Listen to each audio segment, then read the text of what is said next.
Our first item of business is roll call. I want to let the record show that all three commissioners are present, 2 in person and 1 via phone. Commissioner Briscoe, are you there? Yes, I am, Commissioner Robbins. Good afternoon. Good afternoon. Our advisory committees didn't meet in August, and our next advisory committee is the Marine Advisory Committee, which meets on Tuesday, September 12th at 6 p.m. here in this room. And our Airport Technical Advisory Committee, the TAC, will meet at 9:30 a.m. at the ARF building on September 14th. And that same day in the same building at 5 p.m. is our BIAC, or Bellingham International Airport Advisory Committee. And with those 2 items completed, our next item is public comment, and we have 1 person signed up. Roger Pride, if you could please come to the podium.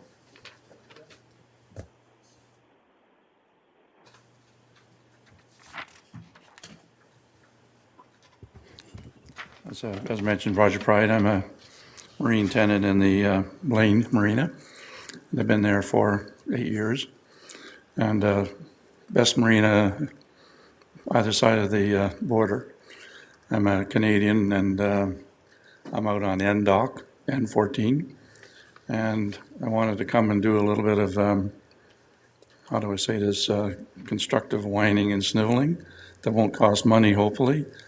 And one has to do with I'm going to call it a sacred cow in the form of the plover. And there's a few other items. I got 3 of them, but I haven't got a lot of time. The plover is kind of an institution. It's novel and it's great, and you can see the load capacity going up and also the frequency of its movements. And we're being out on N-Dock. We're in the narrow part of the marina.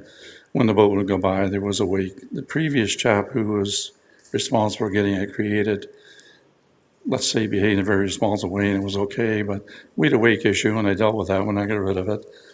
But this Sunday passed, the plover goes by your boat 3 times an hour. 8 hours, that's 21 times. It's like a bus route going by. It's got its diesel stack. The winds are from the southeast. It's blowing right in your face. We have a carver with a high aft cabin. And I'm mentioning that because it impacts on the marina lifestyle of the people there that are your tenants, and your rules say that's the one that you ought to try to pay attention to and cater to. And I think by and large you do. But we have a little thing called commercial creep. And it's a little bit invasive. And the plover is designed to generate tourism and get after a few taxes from the merchants up on the upland area and all that. That's fine, and that's all good. And the plover is good, and the whole concept is good. But it's sitting on gate 2, right where all the, there's gate 1, gate 2, which are marina tenants, and then there's gate 3, which is commercial. And I contend that the plover is a commercial operation. Despite its historical significance and all that good stuff, it's coming by 3 times an hour, and you don't get that kind of traffic in your marina all the time, and you sure don't get that kind of diesel smoke blowing in your face. And I find it a little bit, that's the whining part of it, right? But the solution doesn't cost money. How about moving it to gate 3, where you have a gate and you have washrooms, and you don't have the marina tenants in there being exposed to that development. The other manifestation of it is that they're using the parking lot out there. It was supposed to be for us. 2 occasions this summer, I couldn't get a spot where I normally do. And then in the parking lot itself, they put in I call it a Alaska wild fish or something like that, right? And it's taken up 6 spots. And they got a playground, which the Blaine folks put in across the street. Very successful. Really nice to see. But the people coming to it are coming in the parking lot as well. But it's over by gate 3. So I'm just asking the marina to consider putting the plover and the traffic that goes with that over to Gate 3, we're able to get away from the marine folks in Gate 1 and Gate 2. And it doesn't cost money because all you're doing is shifting from one dock to another, and yet you still have that service available. And over there, they save a little bit of time. They're not in the narrow area of the marina. 2 weekends ago, they were coming out and another boat was coming in. And I guess it takes two people to get into a little difficulty. The plower was a little far over, a little further south than it should be. And the other guy was trying to get out of the way, and he banged into one of the bollards or posts, whatever you want to call it. He glanced toward the plower, but nothing happened. It got by okay, right? But it's a narrow part of the channel. And those fumes are a little bit much for some of the tenants that are sitting out on Gate N, right? And I know 3 minutes is coming fast, right? It's already come. Son of a gun. We have a really long agenda today, sir, so can we be really brief, or can I get with you outside of this meeting and discuss your concerns? I mean, these are certainly things that you and I can have a discussion, and we don't need to waste everyone's time on. Well, there's big items here. I can see it on the agenda, and I feel a little bit guilty to be even talking about this here. And I wasn't sure what the proper forum was, or I could send a letter and all the rest of it, right? But Why don't you just give me a call, and you and I will chat, and we'll figure out what your concerns are and how we can solve them. okay, I've had dialogue with the chap from Plover and also with Chris Clark here, and I was trying to get to it, but I wanted to make the point that you folks need to know that the commercial creep is impacting the marina lifestyle, and that's not what you guys are setting out to do. And I'd just like to get that thought, that get back to the marina lifestyle as the main guide, because there's other issues I have in my mind as well, two other ones. But I'll reserve those and have a chat. Thank you for After. your comments. Okay. Thank you. Commissioner Robbins, I have a question for this gentleman. Sorry. Okay, Are you a liveaboard in the marina or not? No, I'm not, but that's one of my other topics. On N dock, we have 18 slips. We have 3 liveaboards. I call that 15% when your guidelines say 5%. And liveaboards. Okay, that's fine. I just had a question whether you're a liveaboard or not. Thank you. Okay, thank you, sir. Thank you, gentlemen. okay, thank you very much for your comments. No one else has signed up. Is there anyone that didn't get a chance to sign up or got here late that wants to speak? Okay, seeing none, we will move to our next item. Unfortunately, Commissioner McCauley had to leave to make a quick phone call. We still have a quorum, so I suggest I we guess we can continue. Our next item is the consent agenda. Diane, if you could, please. A motion to approve consent agenda items A through L. Commissioner Briscoe, do you have any questions on the consent agenda? No, I did have some questions, Commissioner Robbins, but I called staff today and got things cleared up for clarification purposes for me. But Commissioner McCauley is not present, and would he have any? I would prefer that we give him the opportunity to speak to that. Well, I guess we could hold it up until he gets back then. We have a quorum, but we can hold the whole meeting up if you'd like. Do we know how long this phone call is going to take? No idea. Should be brief. Well, let's give him a minute. Let's give him a minute anyway. Yeah, it should be brief.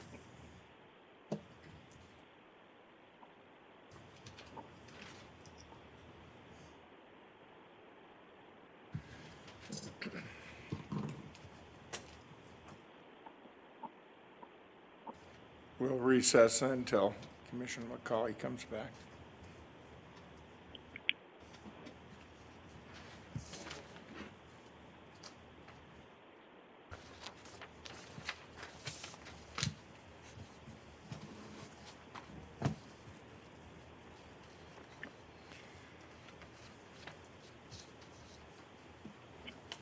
So Commissioner McCauley is back.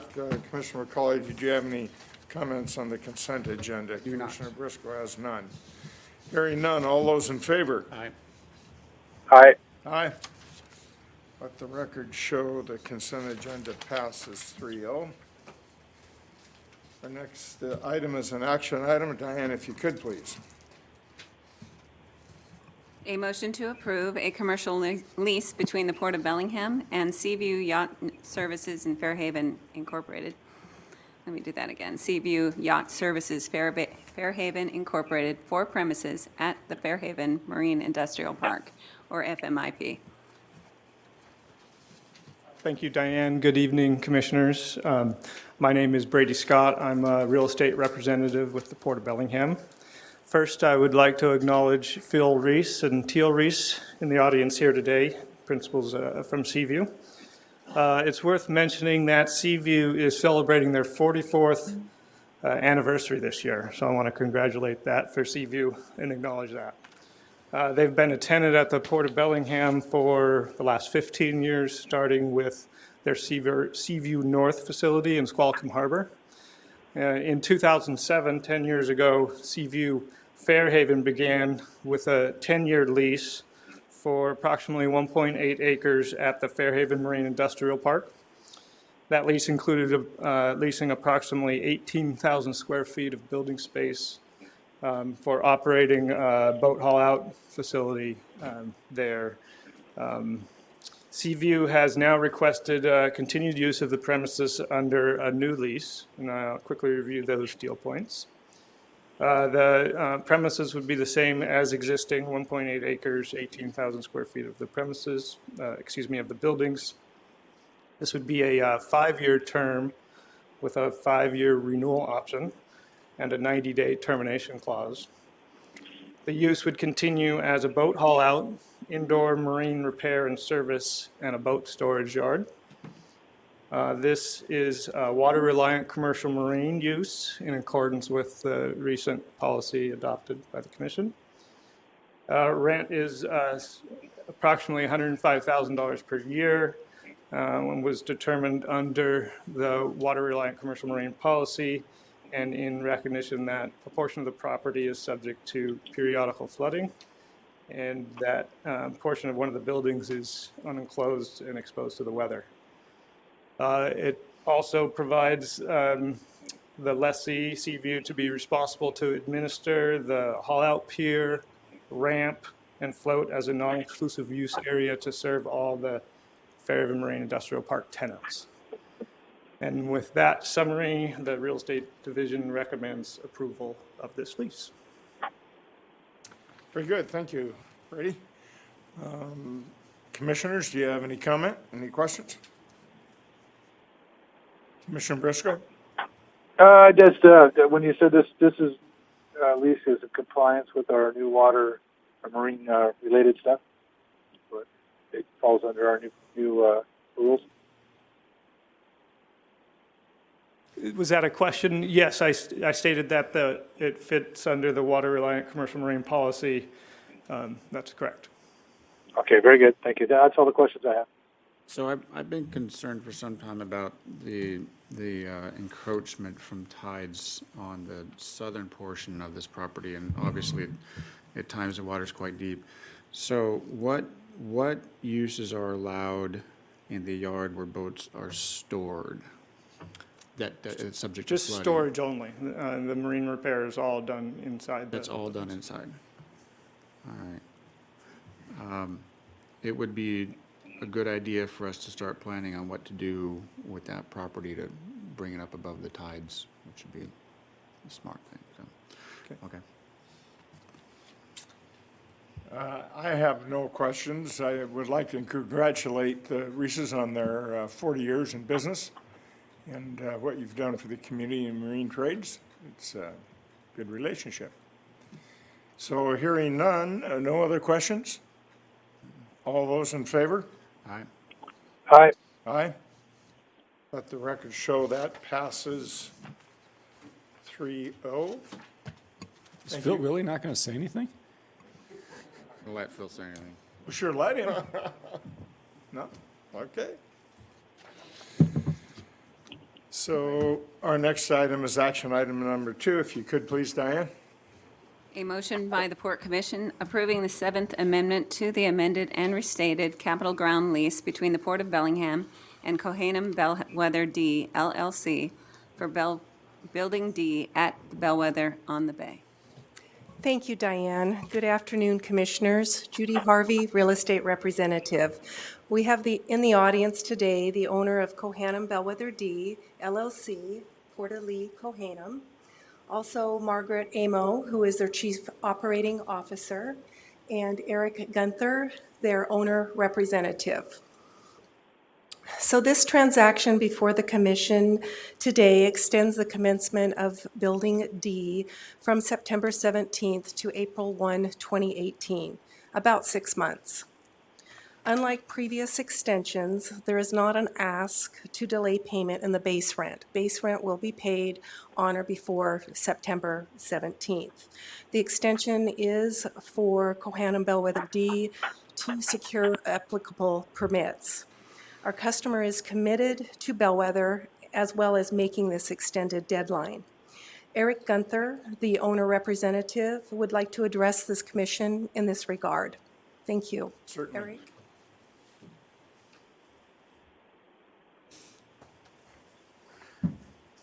Eric? Good afternoon, Commissioners. I'm Eric Gunther, the owner's representative for Bellwether Gate Building D development at Bellwether on the Bay. There will be no delay with the capital ground lease payment, and the entire base rent payment will be made on September 17th, 2017, per the Fifth Amendment to the amended and restated capital ground lease between the Port of Bellingham and Cohanum Bellwether D, LLC. We're requesting a 6-month extension to commencement of construction. The original commencement date is set for September 19th, 2017, and we are asking the Commissioners kindly extend the date to April 1st, 2018. The reason for the delay is that we had engaged a local architectural firm who was too busy to deliver the work product on our specified deadline. We had to then go back out to the market and interview new architectural firms. We selected a new firm. The principal is local and from Bellingham and knows the local entitlement process. We've completed all necessary third-party reports such as new traffic study, parking analysis, environmental phase 1, geotech, new soil boring samples, and several other reports. We have delivered our building plans and schematics to the Architectural Standard Committee and are awaiting feedback. We have also scheduled our public meeting with the community to review the comments on our building design. Our building plans are currently out to several local GCs for pricing. We are confident we can commence construction by April 1st, 2018. Thank you for your time and consideration. Thank you for your comments. Judy, did you have anything else? Okay, Commissioner, unless there's questions. thank you. I Any don't- questions? I don't have any questions, but I would like to extend a continued thanks because I know that you're paying rent on property that you're not using, and it's available to the public to park. So as far as I'm concerned, I think that the relationship we have right now is fantastic. I have no problem with this extension. Commissioner Briscoe?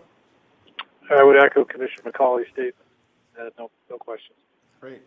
Well, I too, I'm pleased that you found a local architect as well to work with, and I'll vote in favor of this as well. So, no other questions? Hearing none. All those in favor? Aye. Aye. Aye. Thank you, Commissioners. Thank you. Thank you.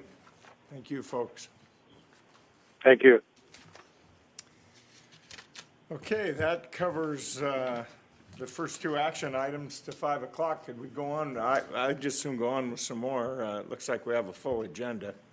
So we move the park, maybe some of the updates up above in front of the break, the park plan update? Sure. Commissioner Briscoe, is that okay with you? Yeah, that's fine. Okay. So we will have a presentation on the park plan.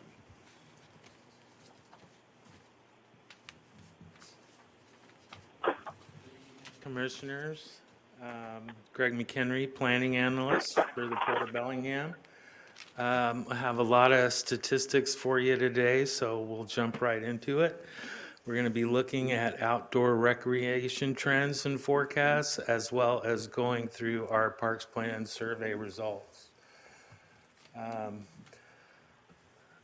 On a national level, the National Survey on Recreation and Environment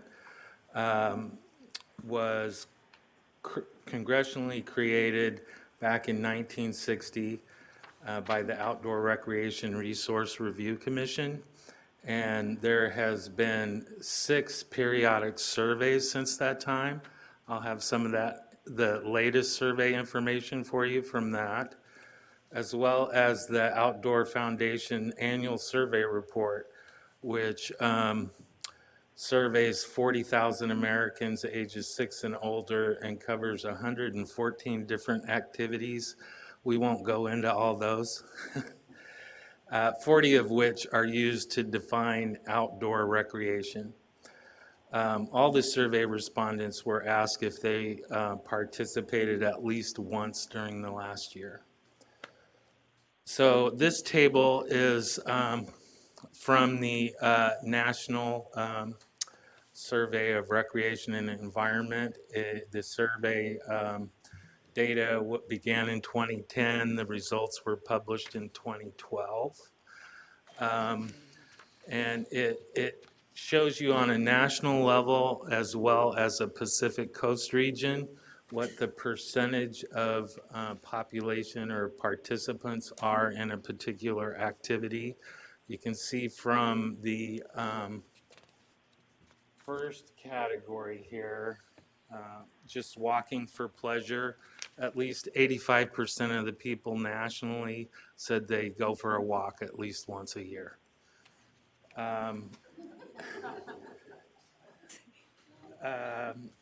The biggest point, you can go through these in your own time, but I wanted to bring to your attention kayaking. And it's marked there in red. It amounts to 6% of the population, but it's more than doubled during that time frame compared from 1999 and 2001 compared to 2005 and 2009. They also forecast growth over various decades. They have different forecast models projecting household income and different projections for population growth. The text down here below describes that the A1B model corresponds to a mid-range population growth with the highest average personal income growth. Scenario A2 projects the highest population growth and the lowest income growth. Scenario B2 is the lowest population growth with a mid-level income projection. So for particularly specific to motorized water activities, they project that activity is expected to grow by 15% over the next 5 decades to about 30% of all Americans. And projections A2 and B2 will mirror basically population growth. For non-motorized water activities, also known as floating activities, including canoeing, kayaking, and rafting, those are also projected to increase, but the different scenarios are shown there as well. Floating participants are slightly less than population growth if you went with A2 or B2.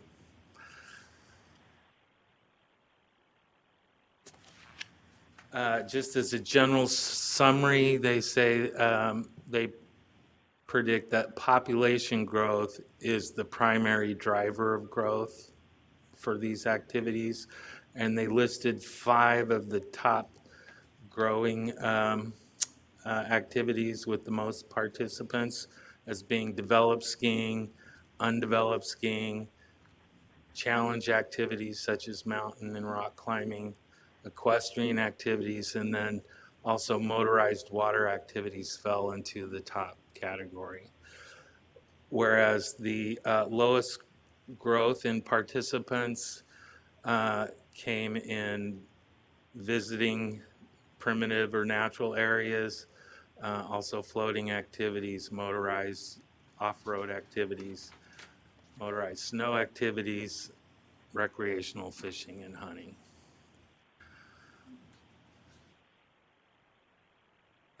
The Outdoor Foundation also does an annual report and they list the outdoor recreational activities that had the highest growth rate change in the last year, as well as a 3-year period. And in the last year, you can see that both stand-up paddling and kayak fishing made it on the top 10 list. And in the 3-year period, kayak fishing was also up there, whitewater kayaking, sea tour kayaking, maintained on the 3-year list as well.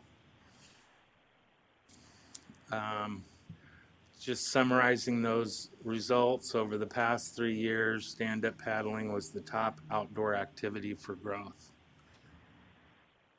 Kayak fishing, whitewater kayaking also saw some of the biggest increases.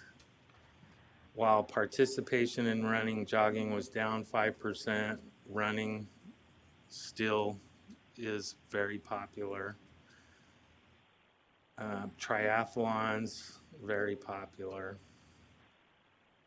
While activities currently having high participation levels may not show large percentage increases in participation numbers, even small percentage increases can mean quite a large increase in the number of actual people that does it.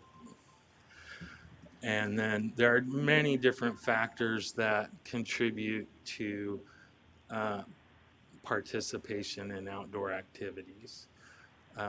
We look at some of the demographics that they looked at. Typically, participation rates for water activities are males, non-Hispanic whites, and people under the age of 55. For non-motorized floating activities, it's people ages 16 to 44, which I thought was kind of interesting, and we'll be talking about some of the floating activity amenities in this parks plan that maybe can help extend that age group to participate longer. They also talk to people about, what activities they would like to get involved in. So aspirational participants, ages 25 through 34, listed these 10 things, which includes kayaking and backpacking. And you can see as they get older, the canoeing and the kayaking tend to fall off as far as the interest goes. And, we asked this in our Parks Plan survey this year of people if they were interested in the floating activity kind of amenities. And here's just some pictures of the different types of amenities that could be added to some of our facilities. We have ADA accessible kind of things to help people get into kayaks or canoes. Different kind of floating pontoon aids, as well as floating rafts that lower the level of the dock more to water level so they can get in and out easier. And then different areas, regions of our parks, will have different kinds of amenities. They won't all be the same in the same place. Some places you might have a picnic shelter that might have racks you can kind of see in the background there to store their boats, whereas in other areas you might want a place where they can lock up their kayak or canoe while they walk uptown to have lunch. So these, as we design our parks, are just things that we want to start thinking about to accommodate this growing trend in activity. Next, I'll look into more of our local trend with our vessel registrations. Between the years 2000 and 2011, we experienced 11% increase in vessels that were registered and that are 16 feet or longer. That averages about 52 registered vessels a year. And when you take a look at that in comparison to the population growth during that same time period, and as you know, that decade had both highs and lows economically, so we think that that's a pretty good number to look at. It averaged out to be a 1.5% net increase in registered boats compared to the net population change. So as population grows, more and more registered boats are coming. Where are they more, or how they're stored is another topic. This is a table of our saltwater moorage supply and demand. You can see that on the left-hand side where the different facility names and the berth supply mix and how they're split up. The Port of Bellingham controls about 60 to 66% of the saltwater moorage supply in the county. They're currently the only berths available are in North County. Here in Bellingham, we're considered fully occupied. We have a wait list of 130 at the time I put this table together. There's currently a surplus countywide of saltwater slips of 506 slips. Our boat launch activity has been increasing steadily. I believe the last rate increase was in 2012. But Squalicum Harbor has been increasing in their launch activity the most. And then Blaine and Fairhaven experienced a more moderate increase of about 4% and not even 1% in Fairhaven. And then I'll get into our Parks Plan survey. I was really pleased with the number of respondents that we got. We got a total of 959 responses. 85% of the respondents live in Whatcom County. We asked them what port area they live the closest or work the closest to. 47% of them lived or worked closest to Squalicum Harbor. You see 2% lived out by the airport. 11% of the respondents were from Blaine. 22% from Fairhaven. And then we asked them, did anyone in their household own a recreational vessel? 63% of their respondents did. 37% did not. A motorized vessel, that is. We asked them to indicate the vessel length. 45% of the vessels ranged between 27 and 36 feet long. 23% were less than 26 feet long. We asked them where they currently moored or stored their vessel. 60% were in Squalicum Harbor already. So a lot of our moorage customers responded to our survey.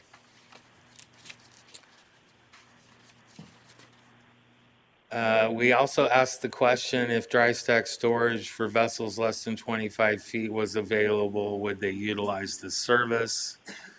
You can, since most of them were mortgage customers, probably not.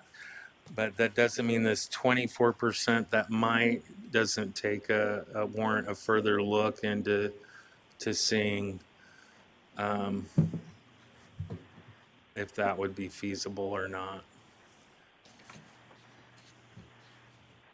We asked people if they owned a hand-powered craft like a canoe or kayak. 65% of them said yes.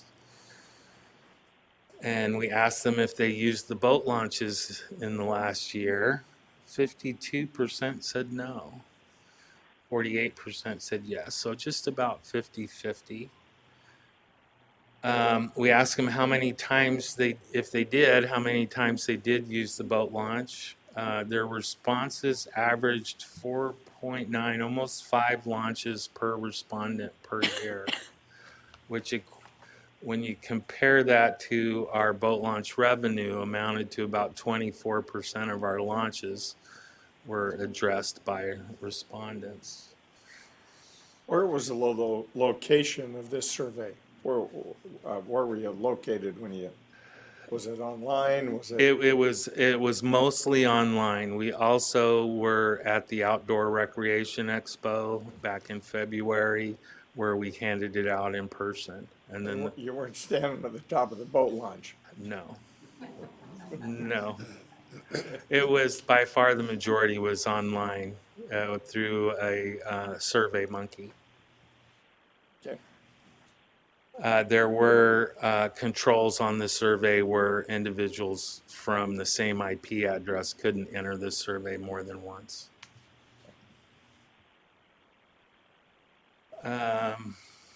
So which facility did you launch from? By far the biggest was Squalicum Harbor. A little bit of a surprise to me was the amount of saying they launched from Fairhaven, because when we actually look at our boat launch revenues, our next biggest launch or most active launch is Blaine, second to Squalicum. So that just tells me that a lot of our respondents were from the south side or used that launch more so than we reached out to our Blaine customers to respond to our survey. Have you or anyone in your household visited any of the Port of Bellingham parks in the last year? 94% said yes. We asked them how many times they visited the parks. The average response equated to 6.5 visits per year. We asked folks about their overall satisfaction with Port of Bellingham recreational facilities, and when you combine the 24% of the extremely satisfied and the 69% of mostly satisfied, is where I come up with that 93% overall satisfaction. We asked the ones that weren't satisfied why they weren't satisfied. We got 208 responses on why people weren't satisfied. I tried to summarize them here. 36 were in relation to boat launches.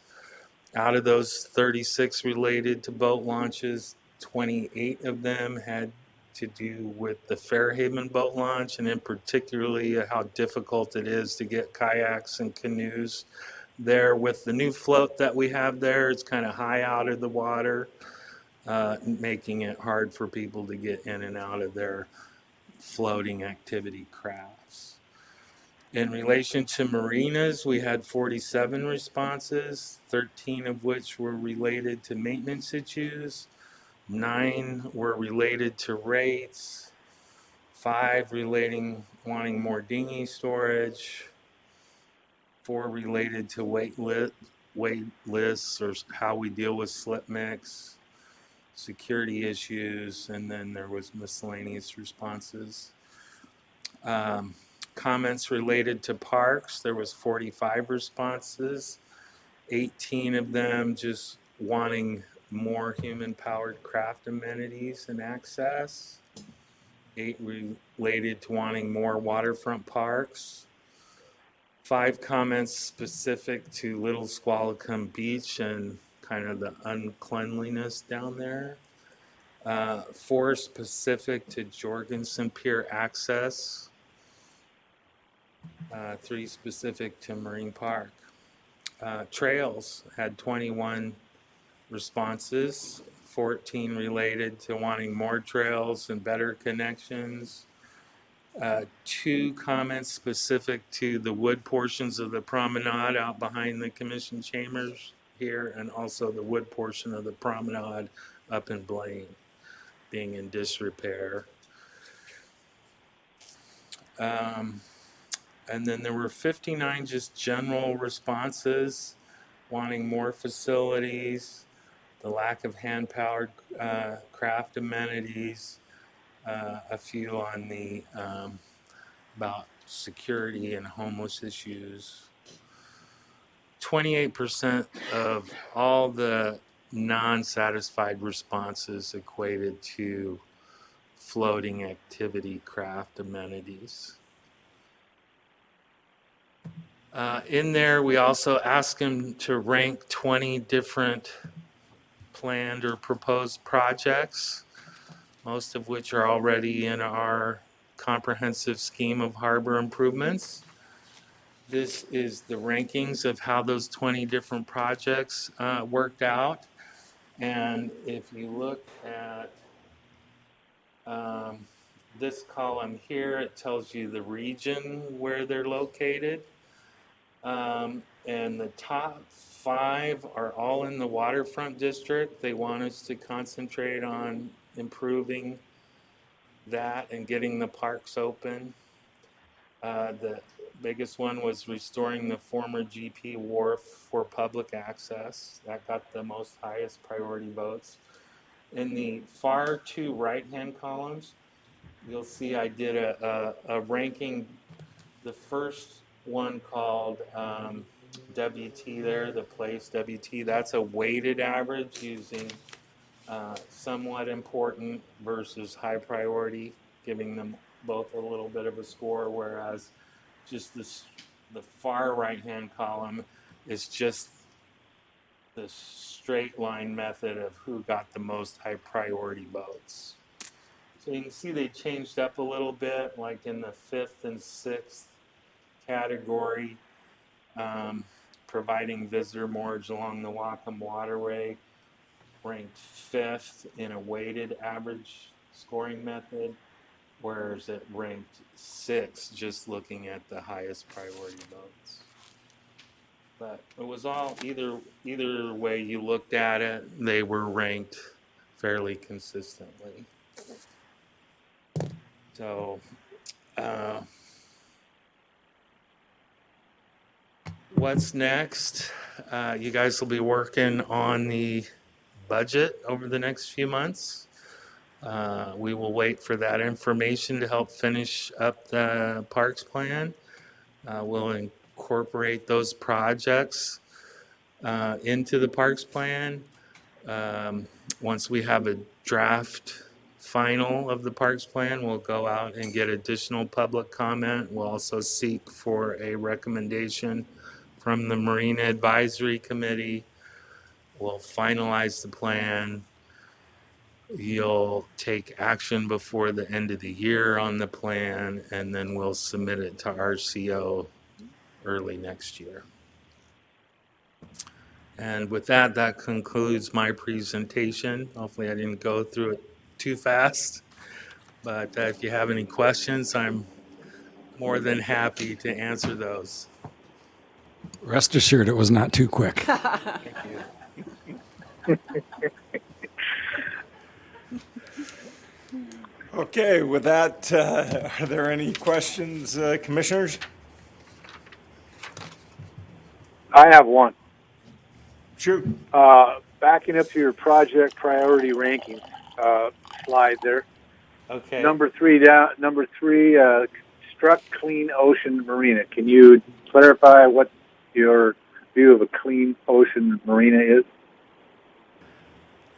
I would defer that to somebody in Marina's staff. I know that we take very good environmental efforts with our sewage disposal with very many different elements. I know that the preliminary designs of Clean Ocean Marinas had fish passages designed in breakwaters. I think that term has been loosely defined to date, though. Right, but it says construct a clean ocean marina. Does that mean folks want us to build another marina? Is that what that is? Commissioner Briscoe, this is Brian Gowan, Director of Environmental Programs. I was just going to step in regarding that. That was a term that was coined regarding the ASB marina. So that was a term that was referring to that marina. So I think that's what that was alluding to. Okay, very good. Thank you. That's all the question I have. Commissioner McCauley. So your priority rankings list, how was the list developed? Like how was it decided on these options? Those options were taken of projects already mentioned in our comprehensive scheme for the various regions that we have. Okay, all right. If I could have, I would have added the land behind the plywood plant, which would be instrumental in helping decide if I should continue to push for a hand launch area down there or let it go. But so if you don't have to flip to the slide, there is a shortage apparently in Squalicum Harbor, but we're 93% full. How do you explain that? It's because of the wait list. Then why aren't we 100% full? Because the certain slips have demand and certain don't. So some are oversubscribed too. Say the bigger slips have more people than we have bigger slips, but we have availability in the smaller slips, but we don't have any customers for those. So you end up at 93%. So the wait list is for the bigger slips for the most part. Okay. I noticed that Point Roberts needs more boats. It's probably useful for us to have a conversation with Point Roberts and see if there's a way that we can ship some boats from ports into their harbors. I don't know what that would mean or how we would do it, but if they're 200 boats short, there may be opportunities for us to work with them and help them fill their slips and then help us free up some of ours. When you see those 64 extra people on our wait list, we try to put those in Blaine. And some of those, the number would be higher if it weren't for people that didn't go to Blaine. But we can't convince those 64 to go to Blaine, so we're probably not going to get them. They're not going to get them in Blaine. Yeah. All right. Well, I'd like to see more boats in Point Roberts, but, okay. Well, if you could fit a big boat in a little slip, we wouldn't have a problem, but you can't. Figure that technology out, you'll be a rich man. You just got to pull in faster. Don't slow down so much. Commissioners. Thank you, Greg. So any other questions, Commissioner Briscoe? No, I have none. Commissioner McCauley? Let's move on then. We want to move to a waterfront update. Commissioner? That's fine. Sure. Doesn't take Brian long to do that.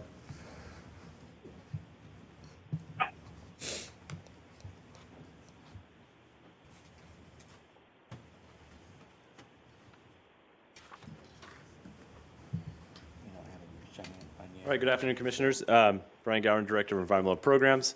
In the spirit of, I know we have a full agenda, so hopefully I'll be fairly quick here today. But this is one of our ongoing waterfront district updates that Sylvia Goodwin and I like to provide to the Commission to provide some milestones, show where we're at, working with the city, our partners at the city and Harcourt, preview some decisions that might be coming down the road for you here. No direct action or direction here today, although our last two slides do pertain to the next action item, or the first action item that's on the second part of the agenda here today.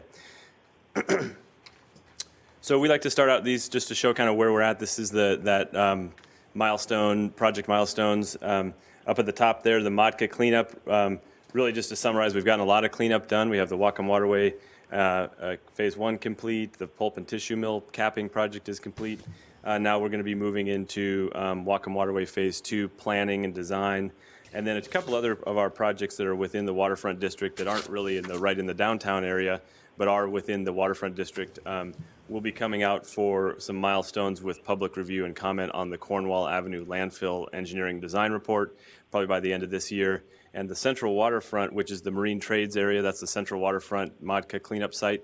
The RIFS for that, which is the first cleanup decision document, will be coming out for public review potentially within a month or so from now. So another big milestone there. Some other things that we've got going on are the binding site plan work. A lot of that is done. We have the dedications of the right-of-ways and some easements and for utilities and slope easements that have been completed and passed over to the city. The general binding site plan is complete, and now we're going to be moving into the specific binding site plan to be able to create parcels for lease or for sale within the waterfront district. And then we anticipate that our first specific binding site plan will be complete hopefully this year, with the anticipation of potential sale of waterfront residential parcel by the end of this year. Let me jump in there real quick, Brian. So Harcourt has a November deadline for their proposal. How are they going to fit their proposal in with when we're not ready with the parcel? Right. So, well, the way that the master development agreement goes, there's a process that lines that out. And the first step was that they provided a project memorandum, and actually I'll touch on that in a little more detail.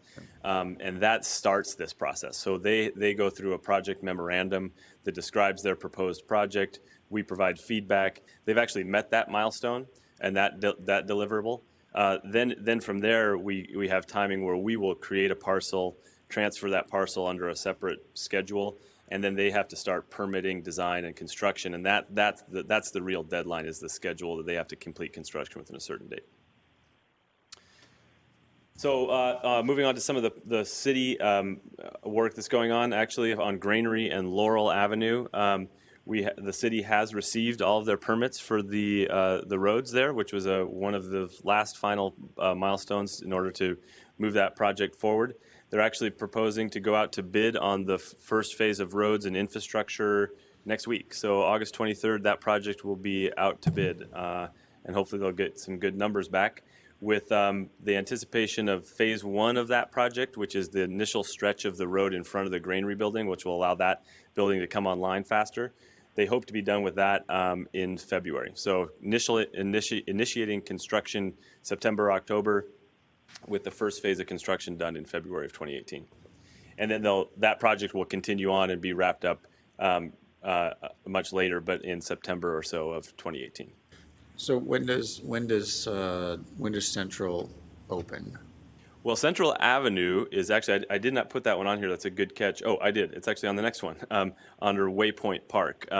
So Central Avenue infill is under construction right now. So that gap between the Central Avenue and the Granary building, that is a project the city is going to infill that, and that'll be a public access component of the park. And when that's now closed, they're going to build that public amenity, and then it's going to be closed to traffic forever. I mean, it's going to be a public and pedestrian-only access. So that's under construction. Now, there will be ability to get trucks in there for special occasions, maybe food trucks, that sort of thing, or if they have a festival or something where they want to use that. But that's going to be a pedestrian-only access from here on out. So will Central remain open until phase 1 construction is complete on the Granary Street? No, it's actually closed right now. The Ram Construction has control of that. They were doing that project on behalf of the city. So it is closed for vehicle access. They fenced it off on early Monday morning. We do have an alternate access routes, though, for security, for Harcourt, for the city, and where we'll be coming through Laurel Street. So the former Laurel Street access is now going to be the primary kind of site access route until this first phase of Granary is built. So there's a lot of juggling, a lot of coordination that we're doing, but we've got it very well coordinated between all the parties. So Waypoint Park is the new official name of the Whatcom Waterway Park, is what we used to refer to that as. The city Parks Department adopted that name, and that includes the Central Avenue of pedestrian access all the way around to the beach, and I'll show a figure of that here. So the remainder of the project of the construction of the park itself and the beach, that will also go out to bid next week on August 23rd. They're going to do those two projects separately but in parallel. The city's hoping that they could potentially get the same contractor, but if they don't, that's fine. They are going to bid those two projects in parallel to hopefully get some competitive bids on that and have coordinated construction. That one will take a lot less time than the roads. There's less infrastructure, less complicated components there. And they anticipate they'll start construction of the upland portion in the fall with the beach construction once the fish window opens, and that'll be in winter of this year. And then the last two here, moving on to some of the Harcourt projects. The grain rebuilding is obviously underway.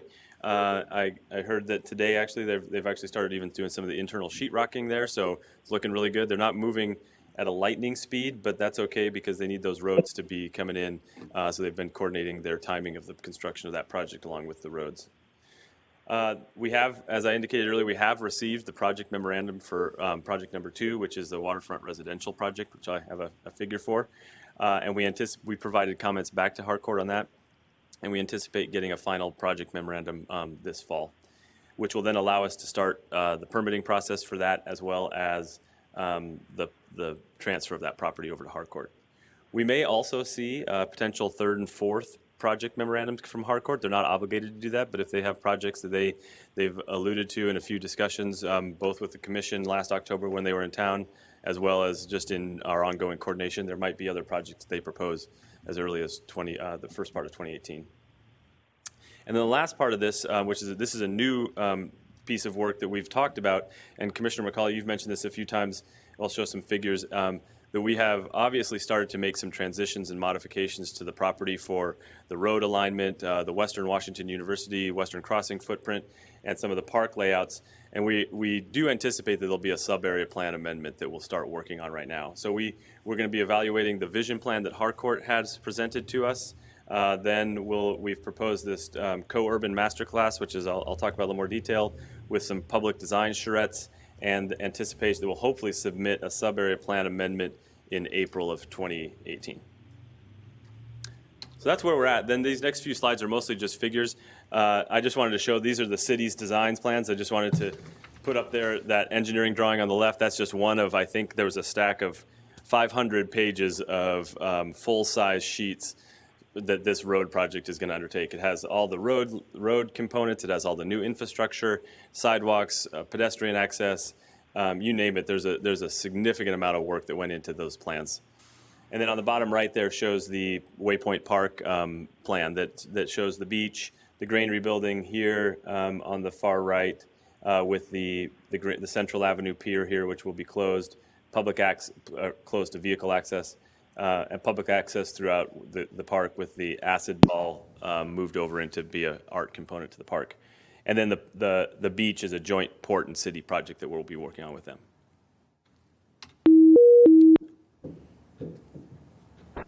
Commissioner Briscoe, can you hear us? Verizon Wireless, can you hear me now? Yes, thank you. All right, well, moving on, and Commissioner Briscoe, I'm on slide 4 of your hard copy if you're looking to catch up there. Okay, very good. And this is just a reminder. I think back in May of this year, we did come to the commission with some minor modifications to existing agreements, including the MDA and the Western Crossing footprint. We have a few more agreements that are coming. There'll be an administrative change to our interlocal with the city. That's something that we can administratively capture that will acknowledge those changes to the park layout and the parcel layout. But we do anticipate bringing to the commission here in the next meeting or two the actual easement for the Waypoint Park, as well as a interlocal agreement for the cost sharing for that beach construction. Here's a slide. This is one that was presented to the commission a while ago when Harcourt first rolled out their project memorandum for their project number 2. This still is the concept. We haven't had an updated project memorandum yet, but we provided comments back. In general, it's up to 3 new waterfront mixed-use residential buildings right on the Whatcom Waterway there. They're tiered in a step-down approach that works back away from the waterway to provide view corridors and anticipate the building height regulations. They have anticipate subgrade parking below the whole footprint of those buildings, and approximately it's about a 2-acre footprint of those parcels. We'll be getting a much more detailed design set of plans as they move forward with this concept once we've provided approval of their project memorandum. And this is the vision plan that I had discussed. You've seen this before. Harcourt presented this to the commission when they were in town last October.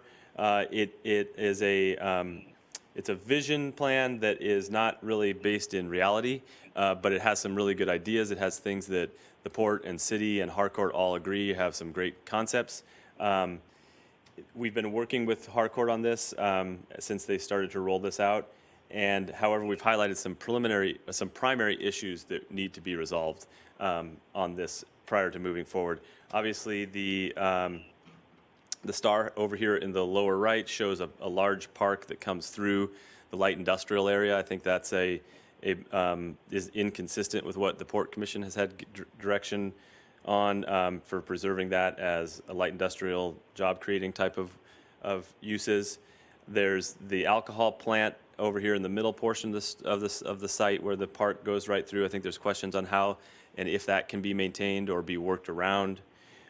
They show a large park out on the GP Wharf, and that has yet to be determined if that is feasible or how that would work. And then they also have really not fully acknowledged that there's a large grade separation between the downtown and the site itself. So the access points of how to connect from that higher elevation downtown area to the main downtown waterfront site, as well as there's some just general inconsistencies with our existing plan on how this whole thing fits together. So with that being said, we are going to start launching into some work with Harcourt and the city. We've already done the preliminary discussions, but there's a fair amount of work to do to resolve these issues so that we can move forward with something that all three parties can really work with. Just one quick question on Laurel. Is that going to go through the park? Well, that's one of the big questions. Yeah, that is exactly.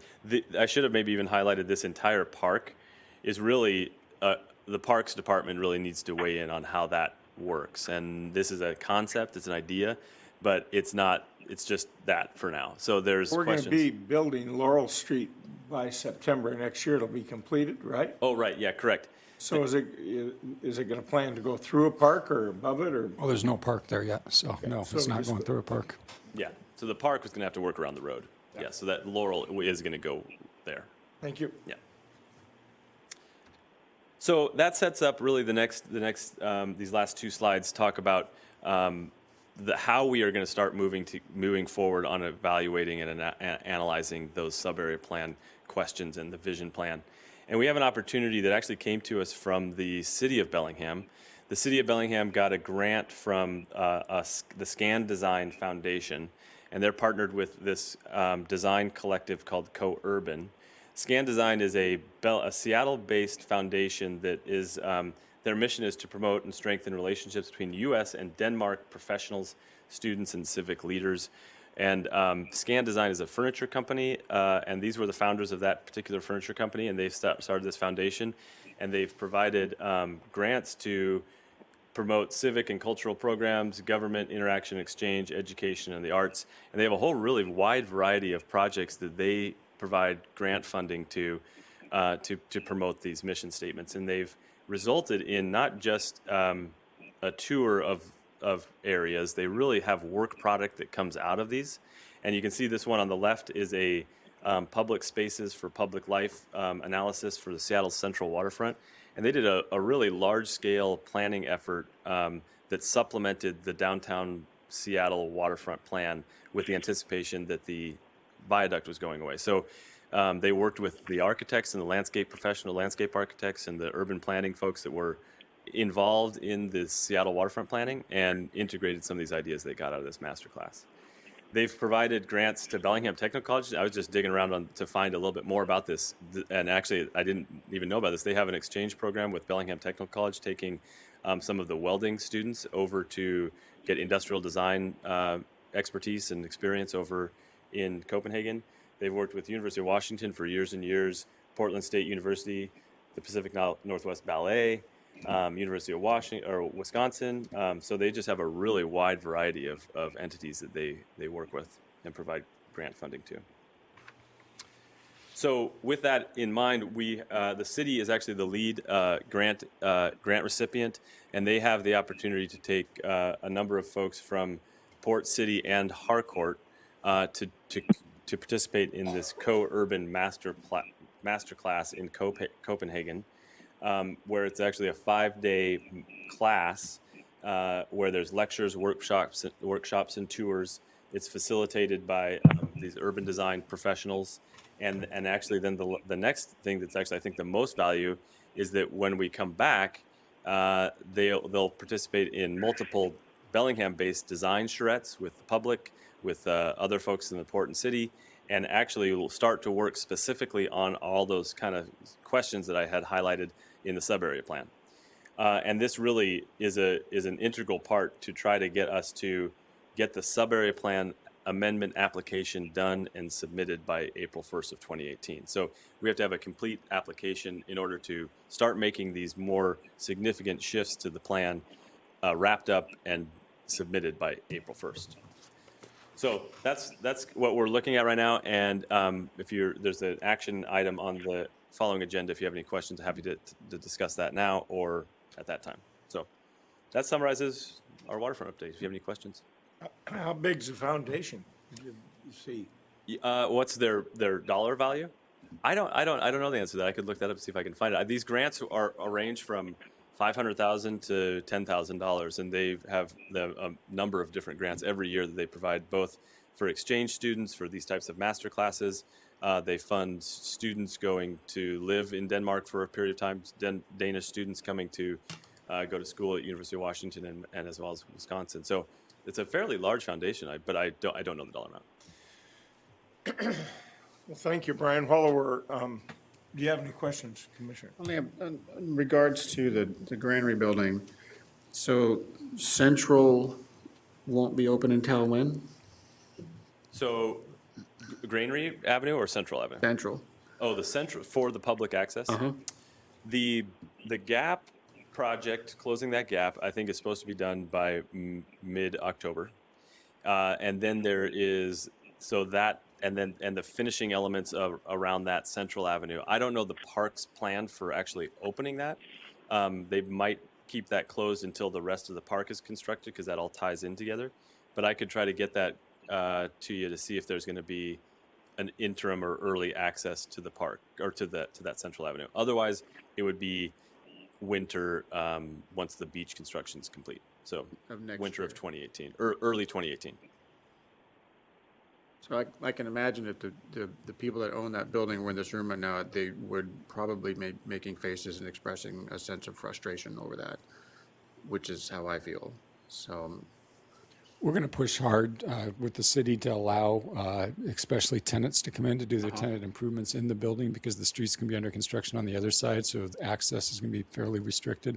So we'll work closely with the city and see if we can't get tenants and some public access down there. well, I mean, just from the agreements and I think the working relationship we've had with Harcourt in regards to that building, delaying this for almost another full year in a building that's relatively ready to go for tenant improvements it's a little hard to stand in front of people and say, sorry, it's going to be another year. Yeah. Which is really what we're looking at. Yep. I agree. That's it. Commissioner Briscoe, any questions? No, but I do agree with Commissioner McCauley's statements. We need to press for moving things along as fast as we can and not waiting until we have 100% of the city's project done because they seem to be dragging their feet at times here. Okay. Thank you, Brian. Thank you, Commissioners. I would like to take action item 3, since it pertains to just what we were talking about, if that's okay with the Commissioners. I'd prefer a break if we can. Okay. Commissioner Briscoe, we're going to take a break rather than take this on now, so you'll have 20 minutes. Very good.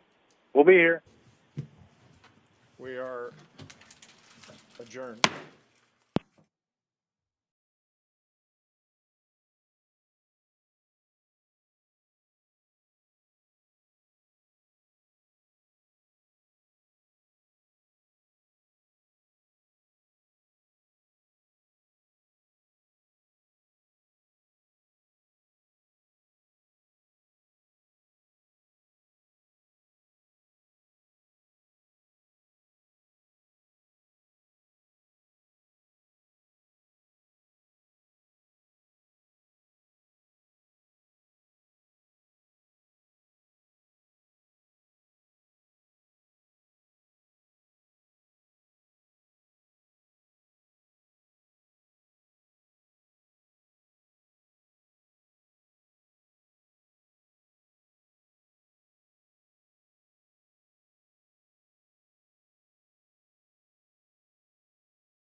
We'll reconvene the meeting.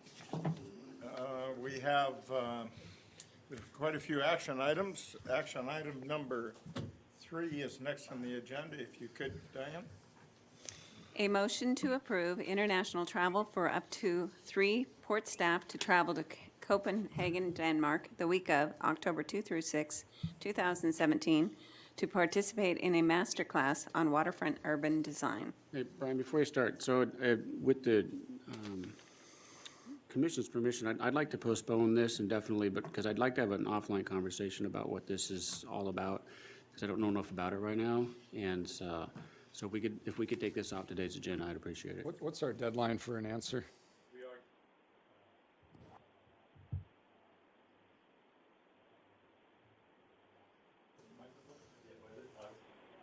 Yeah, so So we need action Yeah. today, so I think we need a yes or a no today, gentlemen, sorry. but I'd be happy to try to answer any of your questions, Commissioner. Sure. I think I'd like to hear what it is. Sure. I mean, I've read it, but hear the details of it.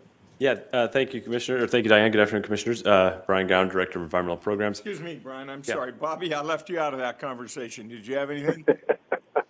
Well, let's just continue. I have some concerns with this, so I'd like to hear what Brian has to say. Okay, thank you. Okay, thank you, Commissioners.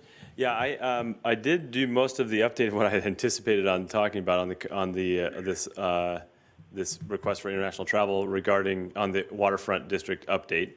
A little bit more background on the class itself and the participants.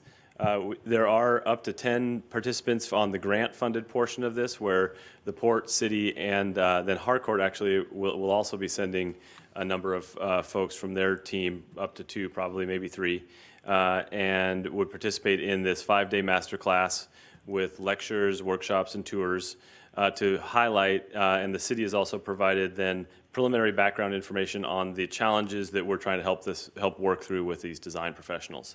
And that Just to be clear, though, I'm sorry, Brian, to cut in, but Harcourt is not a part of the grant. Harcourt would have to pay full freight for all of their attendees. They wouldn't be receiving any kind of subsidy from Scan Design. But the city and the port employees, this would be a grant that For up to, that's part of it? that's right. It pays for 75% of the airfare and the accommodations, as well as the class and the follow-up design charrette components. There is a 25% of those that would be port responsibility, cost-wise, which would be for we anticipate, and then incidentals. We anticipated up to about $1,500 per person. Excuse me, continue. Yeah, I interrupted you. no, that's fine. That's really it. This is now at this point really more of a discussion on any questions you might have. So my question is, who from the port would plan to go, and how many from the city plan to go? Right now we have myself, Sylvia Goodwin, and Rob would be attending on behalf of the port. The city team includes folks from their planning department, Rick Sepler, their planning director, Tara Sundin, their economic development and planning department. There'll be folks from Public Works. They haven't yet to decide exactly who from Public Works, but some of their engineering team, potentially their Public Works director, then a couple Harcourt participants, and oh yes, as well, thank you, and also Parks. Leslie Bryson, the Parks director, and I believe Gina, who is the Parks engineer for the Waterfront District Parks. I guess, well, go ahead, Commissioner McCauley. So if this was in Portland, I wouldn't have any problem with it, but there's a substantial cost to it. And since the port's not building the parks, we're not designing the sidewalks, we're not going to be managing how the people get around the land that we're holding fast to at the shipping terminal. I don't see the advantage to sending any of our people to Copenhagen to learn about this stuff. And to recall, there were a large number of people that went to a design program in Portland maybe 5 years ago. Yeah. And it was great. Everybody was really excited about it. It was supposed to inform the master plan, and not a lot of what was learned there was actually incorporated in the master plan. So in the sense that my own thoughts, which I've shared with Rob and on occasion Dan and Bobby, was I think at this point, when it comes to the land that we're working with Harcourt on, that we may be actually getting in the way. I don't know that there's any real value for us to be going to Copenhagen and participating in this. Real quick, a couple of the comments here.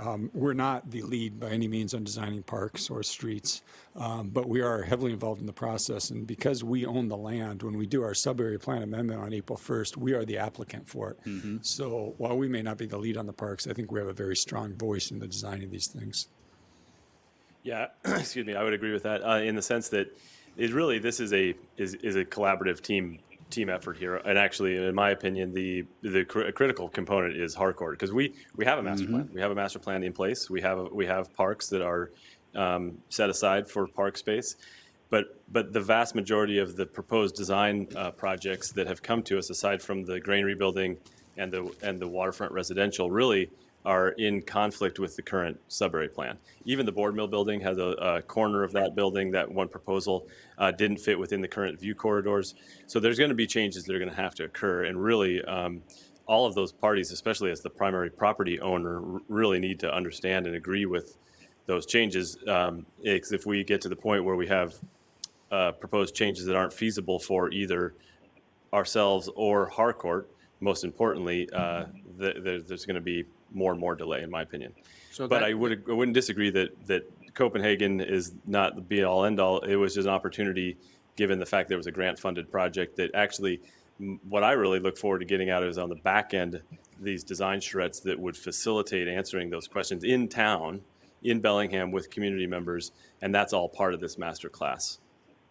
Now, see, I'd be interested to see that, because we have a master plan with years of planning that went into it, with thousands of hours of local participation. So this would be doing that again, or adjusting it?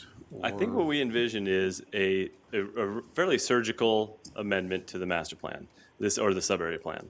This is, we have the vision plan, and I wouldn't be able to answer these questions right now, and that's kind of the point of this next step of exercises, is that this vision plan that Harcourt has presented has a lot of really good elements, but it also has some things that aren't vetted out and that actually are in conflict with reality. It's a two-dimensional map that doesn't take into account all of the site conditions and really other input from previous existing plans, as well as community input, as well as park designs. So it's a first step in moving forward on this. So the back end would be to try to see how we can fit within the sub-area plan that we have and make adjustments to accommodate the design and proposed build-out of the site. All right. That may or may not be large-scale changes. Since we're talking about this subject, and this is not the way I wanted to do it, a surgical change to the master plan would not have been to make Granary Avenue the way it is on this map and Laurel the way it is on this map. That was a pretty blunt change to the master plan, which was an aggressive move that the city council supported, and it was brought to us. So to change dramatically from what we're seeing right here to something different, I don't see how they would be much different, because we're locked into a design that looks almost identical to this, although the buildings, what they'll be. But I don't see that there's going to be much change to this plan at all moving forward. There will be blocks laid out similar to this. The board mill will remain. The water's edge may have a pier or a park, one of the two. But the proposal for the residential along the water's edge, I think that's probably moving forward. I don't see any reason why it wouldn't. The big question that only remains is, would Bay Park be built or not?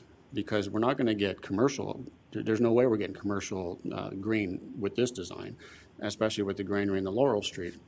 And now south of the board mill conference center proposal, that wouldn't happen, but it would be similar, because that's what Western Crossing is possibly going to be using. So again, it gets back to, what are we really aiming at by going to Copenhagen? What's the plan for the new design or proposed design? What are the local charrettes supposed to be about? And this isn't, for me, it's not about money. It's what, $4,000 to the port. Obviously, our budget's there. I'm not traveling this year because I'm not coming back next year. So we certainly have a travel budget. You could just use mine, right? But what's the end goal here? And if the end goal is this a plan we're moving forward with, the commission can just decide we're doing that. And we don't have to send anybody to Copenhagen to figure that out. If we want to decide, which I want to do, is Bay Park going to happen? I can tell you right now, it should happen. We don't need to go to Copenhagen to figure that out either. I think all we have to do is have a conversation with our friends in the city. Is this the design we're going to move forward on, with the building proposals looking slightly different or not? So I don't know why we're still planning.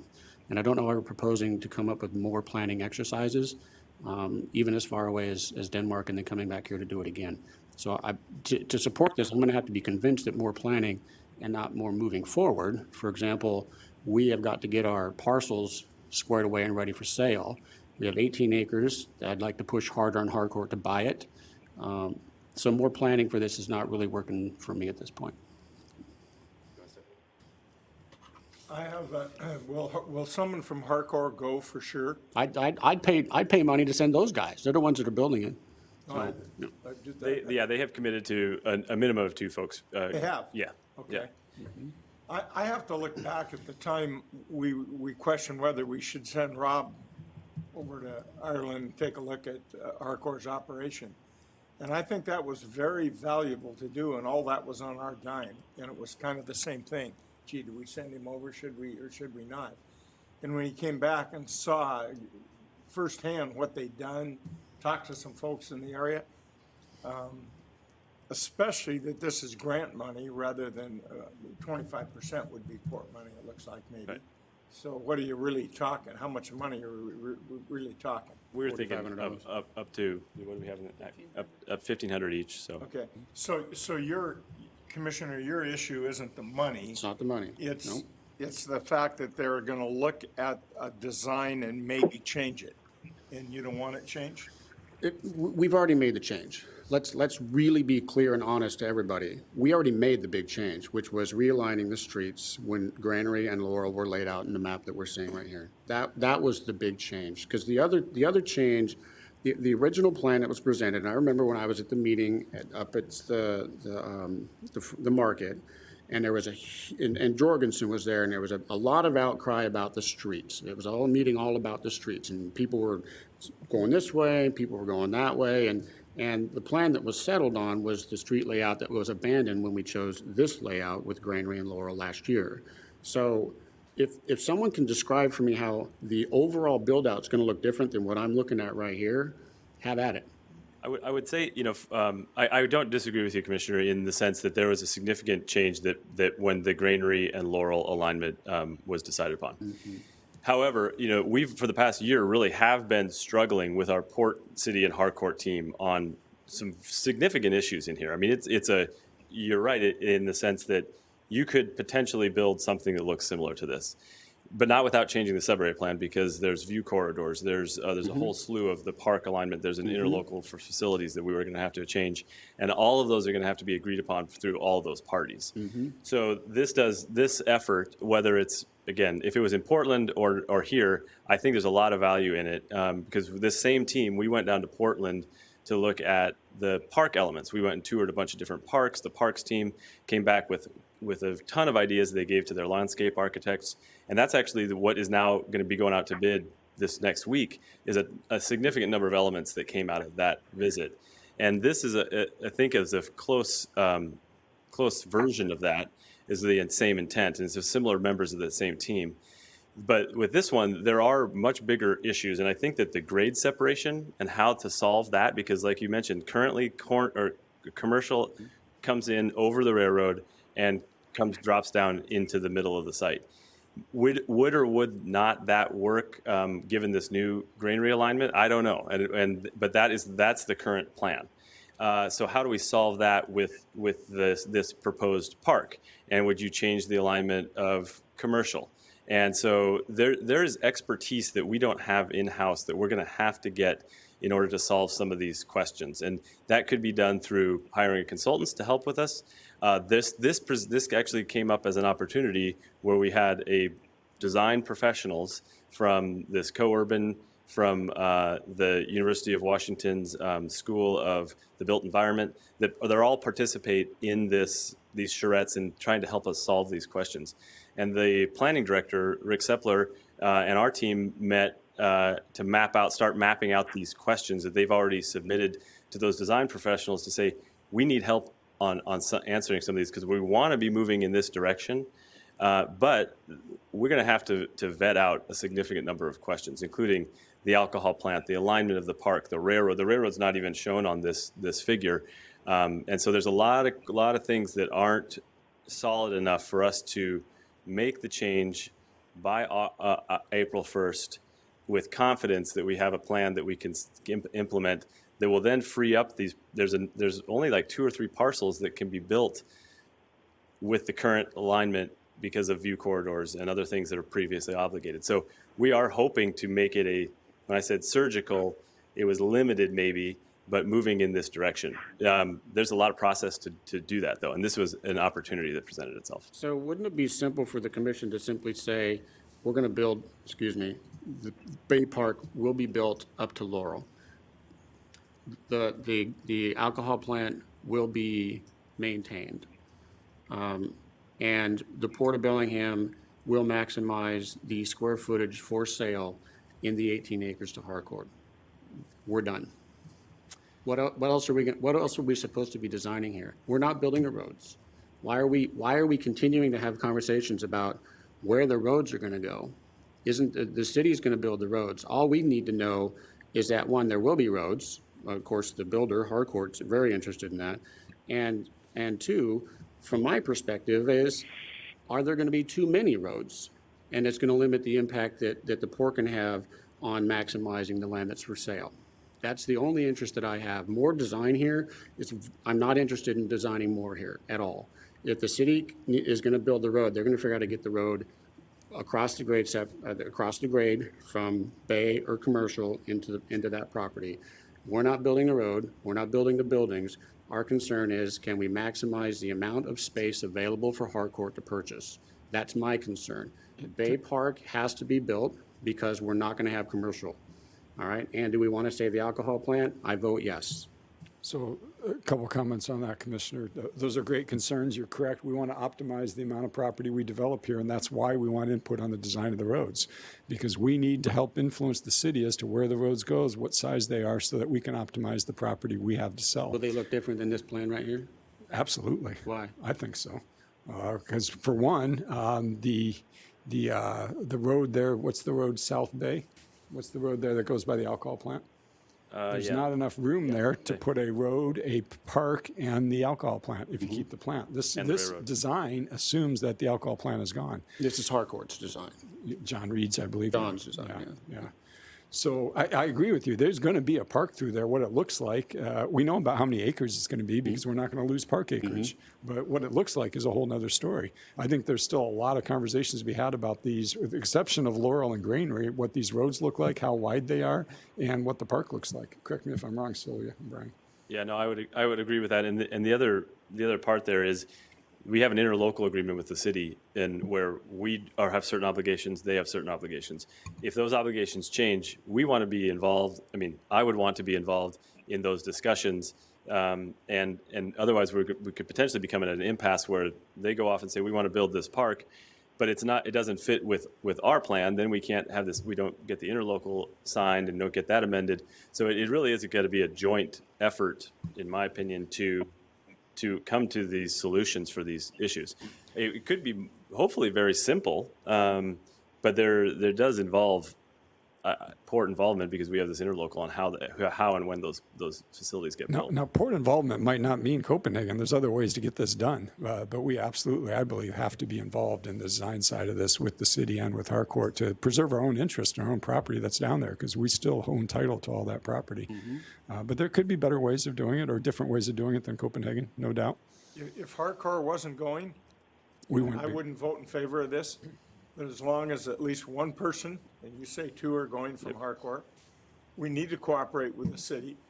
This is a joint venture. I mean, we're discussing stuff all the time with them. They want this. They want to go on this. They're going to go whether we go or not. So they'll come back with the ideas, and then we'd be kind of left out in left field, not seeing what they're talking about. So I'm going to vote in favor of it. I'm not sure the port needs to send 3. I think you 2 need to go because you're on the ground all the time on that. No offense there, executive director, but and I'm going to vote all three to go, but I'm not sure Rob needs to go.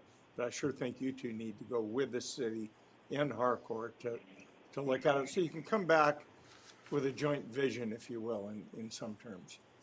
And that is why we had the up to 3 in the action memo. I think that Rob was undecided at this point. I think if there was a principal from Harcourt that was going to attend, there would be some advantages to have Rob Yes. go. But That's what we were doing. If either Pat was going to go, and there's some talk about one of the Pats going, then I was going to go. If the Pats didn't go, I was not going to go. That was the deciding factor. I would vote for it as it's presented, and it's up to you guys who goes. That's my take. Commissioner Briscoe, you haven't weighed in. Just waiting and listening. I guess the things that concern me is have we had a serious discussion with Harcourt, and this is something they want to do, or they feel this is something they have to do because the port and the city decide they're going to do it? I mean, we have a developer we asked to come in here to develop this property. The city has asked them to do this, do that. We have asked them to do this. They've done all these things. They've been very flexible with us up to this point. My concern runs in it. Here we are. They have a vision. They have a plan, and now we want to redesign it. That's the problem I have with this. I'm not going to say which way I'm going to vote on this because I'm not sure.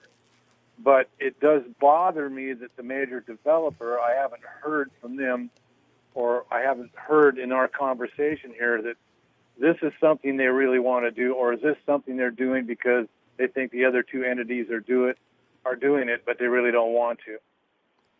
Yeah, It concerns me that we're juggling all this stuff around. We want these guys to buy this property, and they have a vision plan. We've seen it. They've changed things. Where are they really with this travel to Copenhagen? Yeah, that's a great question, Commissioner. I think a couple things. One, Copenhagen is much closer to Dublin than it is here, so for them, actually, it's like that's kind of like going to Portland. The time commitment, though, of 5 days is a fair amount. So they really did embrace this. They proposed this vision plan, back in October to the commission when they were in town, and really we tried a number of times to start that process and weren't able to, and it's partially because of that distance and that divide of them, just the geographic distance of having them in Ireland. And this opportunity, when it came up, they really saw the advantage, and really with the goal of hitting that April 1st sub-area plan amendment application date. Without this or some other concerted effort, that we wouldn't be able to make that date, and their projects would be in jeopardy for another year, I think, of anything they might want to propose. So they recognize that, and we're really more than willing to participate, and I think they see the value in it as well. Okay, I do agree with a lot of what Commissioner McCauley said with our involvement with things here, but my main concern is where does our major developer stand on this trip to Copenhagen? Do they see it as worthwhile in moving things ahead and expediting so we can get things off the ground? Because this rocket ship isn't very far off the ground yet. Yeah, I would agree with that. I think what the Sylvia's team put together a map that took this vision plan and really highlighted any of the buildings that they could potentially build. And there's only 2 or 3. And I think they came to us with a concept proposal just to kind of put their toe in the water on an idea and said, hey, well, how would this one work? And we really couldn't even find a location that we could currently build it in without having it at a really strange angle to match the current view corridor and that commercial street alignment. And that really, I think, became apparent to them that we really needed to get going on this sub-area plan amendment if we all want to be successful in it. And that's what the goal of this is. The city is who really wants this, is that correct? The sub-area plan amendment? No, to go to Copenhagen. Well, I think really I think they feel the same way we did. This was an opportunity that came up that really got some free consulting and team, got all the parties at the table. If we could have done that in town, I think they would have been equally pleased, because this is really, they want to see this transition towards vetting out these problems with this vision plan. And this is going to be a focused effort to do that. So that's what they really like about it. I think we should cooperate with them, and I'm going to vote for it. I would ask my fellow commissioner, Mr. McCauley, does the fact that Harcourt sees this as an advantage to expedite things, to meet the deadline, to get them moving. Does that change your mind in any manner on this? No. Okay, thank you. The responsibility that Harcourt has to us is to live up to the agreements that they signed with us, not for us to go to them and continue to help plan out what they're going to do. They need to bring us the plan that they want. They want this property.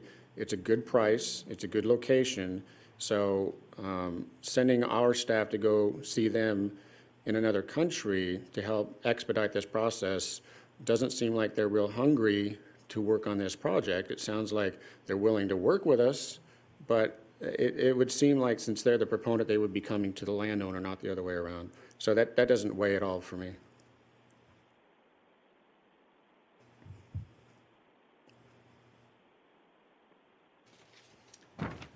Well, Sylvia, do you have anything else you wanted to add? I guess a little more on some of the issues that we're hoping to decide, and some of the things that the city sent off. Actually, all of us contributed, and we sent off some questions to the Scan Design and the co-urban folks. One of them is, how wide does a park need to be as it goes through the log pond in order to still feel like a park? And we're hoping to see some examples of some more narrow bicycle pedestrian type corridors through an industrial area that would work better than this wide park that they have drawn. That our concern was that it encroaches on the log pond, and that's something we've heard from the commission. One of the other examples is at Cornwall, at Chestnut Roader, some good examples of how do you deal with grade separation entrance. This plan just shows bay coming to the edge of the bluff and then starting at the bottom of the bluff. But are there some good examples that we can see on bicycle facilities, going over an edge, bicycle with roads? We're hoping to solve that problem and get some input on the Bay Street versus Commercial Street, and how do you get down to grade when you're 30 feet in the air. And then a few other ideas. They were hoping to see some waterfront parks that would be good examples on the GP. How could we reuse or not reuse the GP wharf? And there's a lot of good waterfront parks in Copenhagen. So those are the three biggest issues that we were hoping to address over there and get some input. I can't help but think this foundation that puts the money up to have folks see this type of setting to make decisions by isn't really important to them from something they've done in the past. And so I think it would be behoove us to all three entities to join together and look at it together so you can come up with some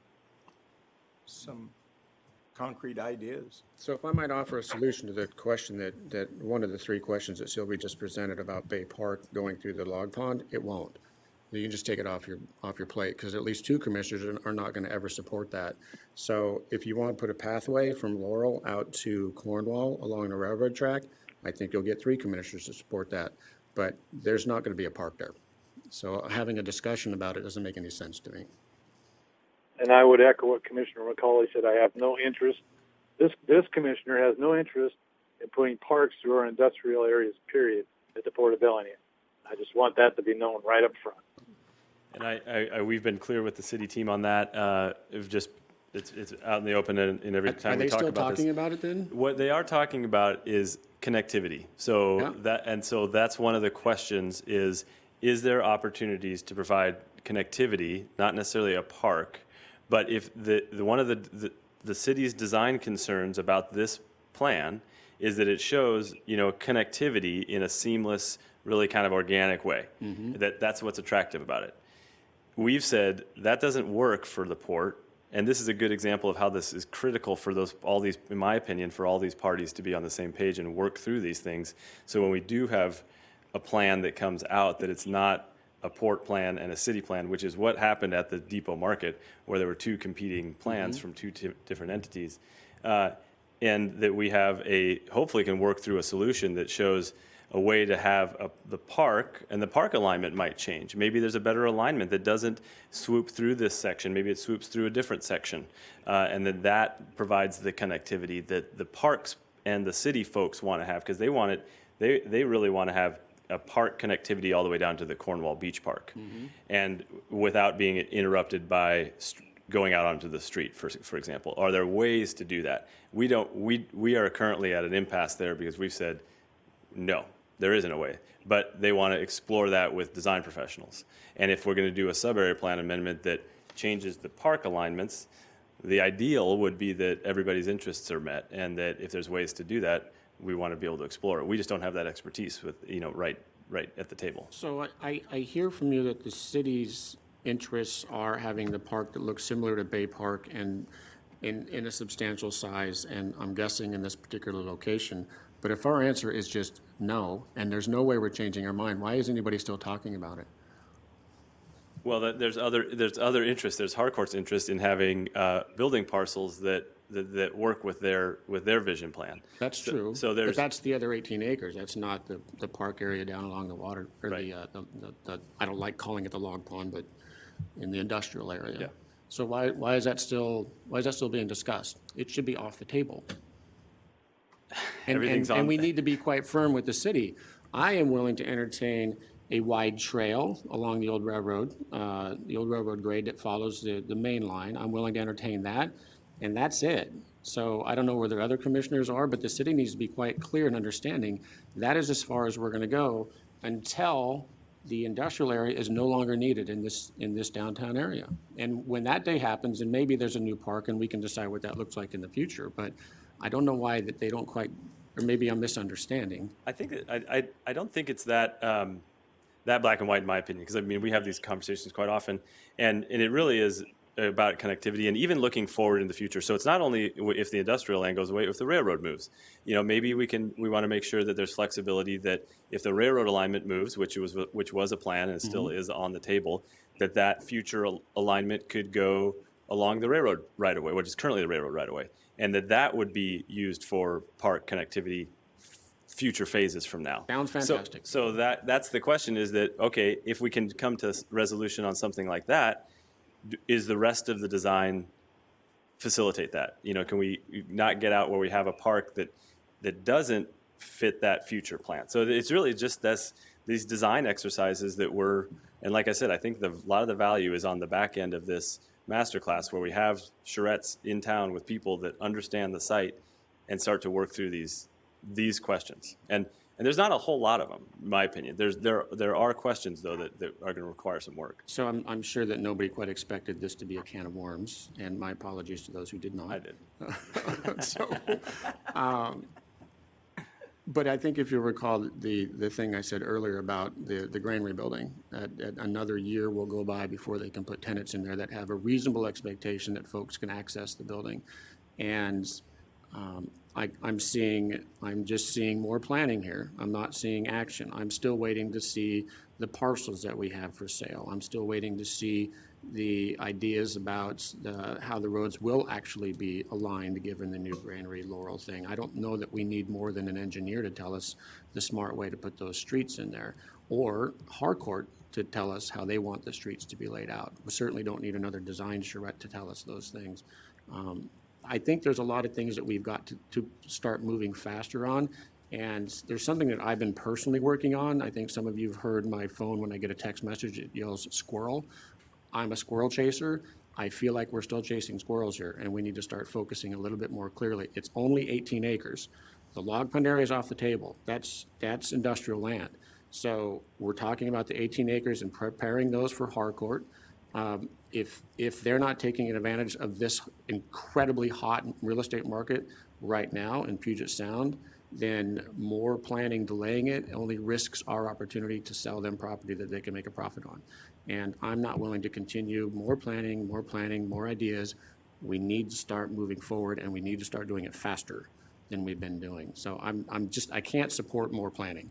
And I mean, I'm not going to support sending y'all to Denmark. I would love to go myself. It'd be really fun. I just don't see there's an advantage to doing this type of work and continuing this type of planning when there's so many things that have got to be done just so we can get some buildings constructed. So. I actually think it would hurt the cooperation between Harcourt and the city and the port if all parties aren't on the same page. And right now, they seem a little distant. Granted, we have a plan, and I guess we could say, stick with the plan, but it's got to work for a lot of parties here. So I think to have them all on the same page, it's important to do it. And so that's why I would vote for it. I hear what you're saying. Well, they want to build, tell them to fly out here and build it. I mean, when I build stuff for people, I go there. I don't wait for the landowner to call me. I go there and I talk to them. So I don't think we need to go to Denmark to convince Harcourt that we're their partner. Sorry for interrupting you there. No problem. Any other discussion, Commissioner Briscoe? Well, yeah, I'd like to know where the railroad stands in this, because we're talking about all this, and there's a railroad going through the middle there. Anybody call them up and say, hey, you guys want to go to Copenhagen and help us figure this out? Or are you going to move your railroad? So all this planning we're spending time doing here is going to work, or are you not going to move the railroad, or what are you going to do? I mean, the railroad's a big part of it here. And I see a lot of talk about planning parks, and I'm really, quite frankly, getting tired of hearing about parks. We need to start putting people to work. We need to start putting ground to work. We need to start putting buildings up. And the parks, as far as I'm concerned, should be the last thing we're worried about. But Well, that's my unfortunately, opinion. Commissioner, thank you for that. But unfortunately, the city isn't going to let us build another building until we get the parks plan, right? I mean, that's part of it. We have to have so many acres of parks in the development. We agreed to that. The railroad is a great question, Commissioner. It's something we continue to discuss with them, not at a very quick pace. They don't move at a very quick pace. And we have a $40-some million problem we have to solve to move the railroad. And until we have that solution in hand, I don't think they're going to talk too seriously to us. Now, that being said, if we went to them tomorrow and said, hey, we got some federal money and some state money, and we're able to raise our bridge, I think they would come to the table pretty quickly and have a discussion with us about how to move the railroad. They benefit from that move as well. So the $40 million problem that you're referring to, that's the Cornwall Bridge? Correct. Right. Yeah.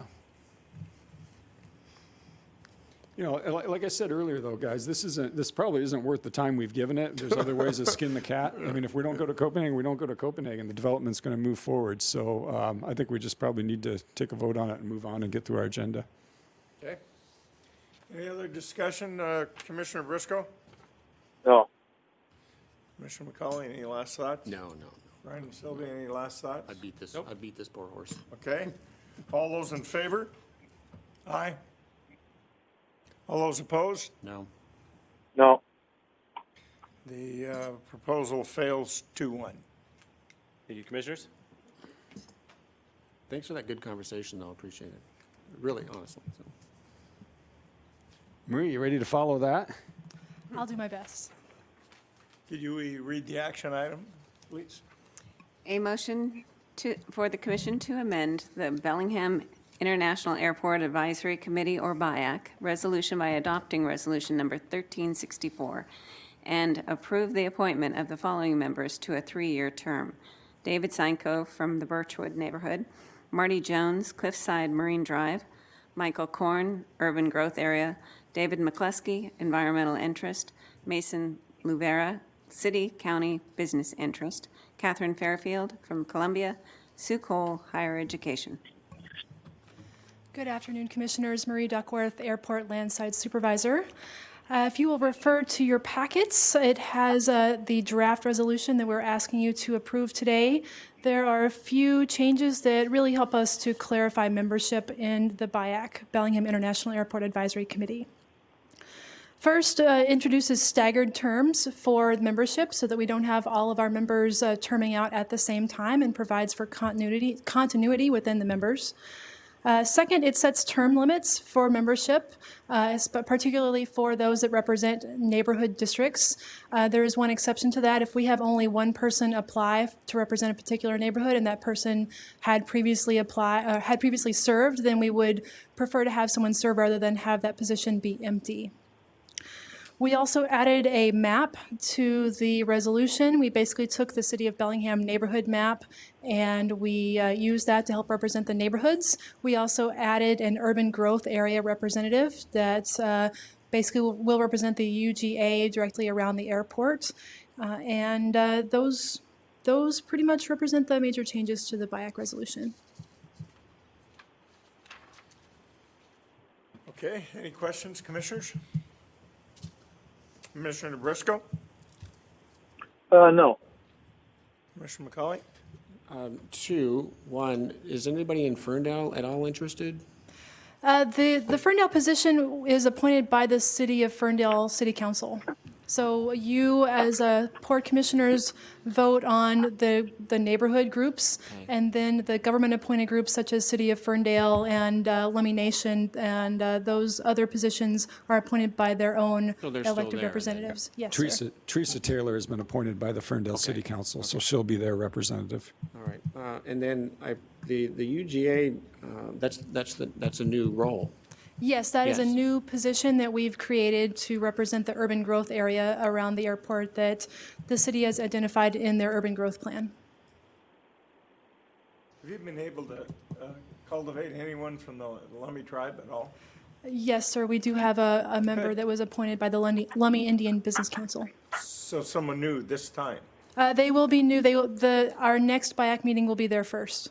Wonderful, wonderful. The other question I've got is, so since the split from the TAC, how do you feel like the BIAC is functioning?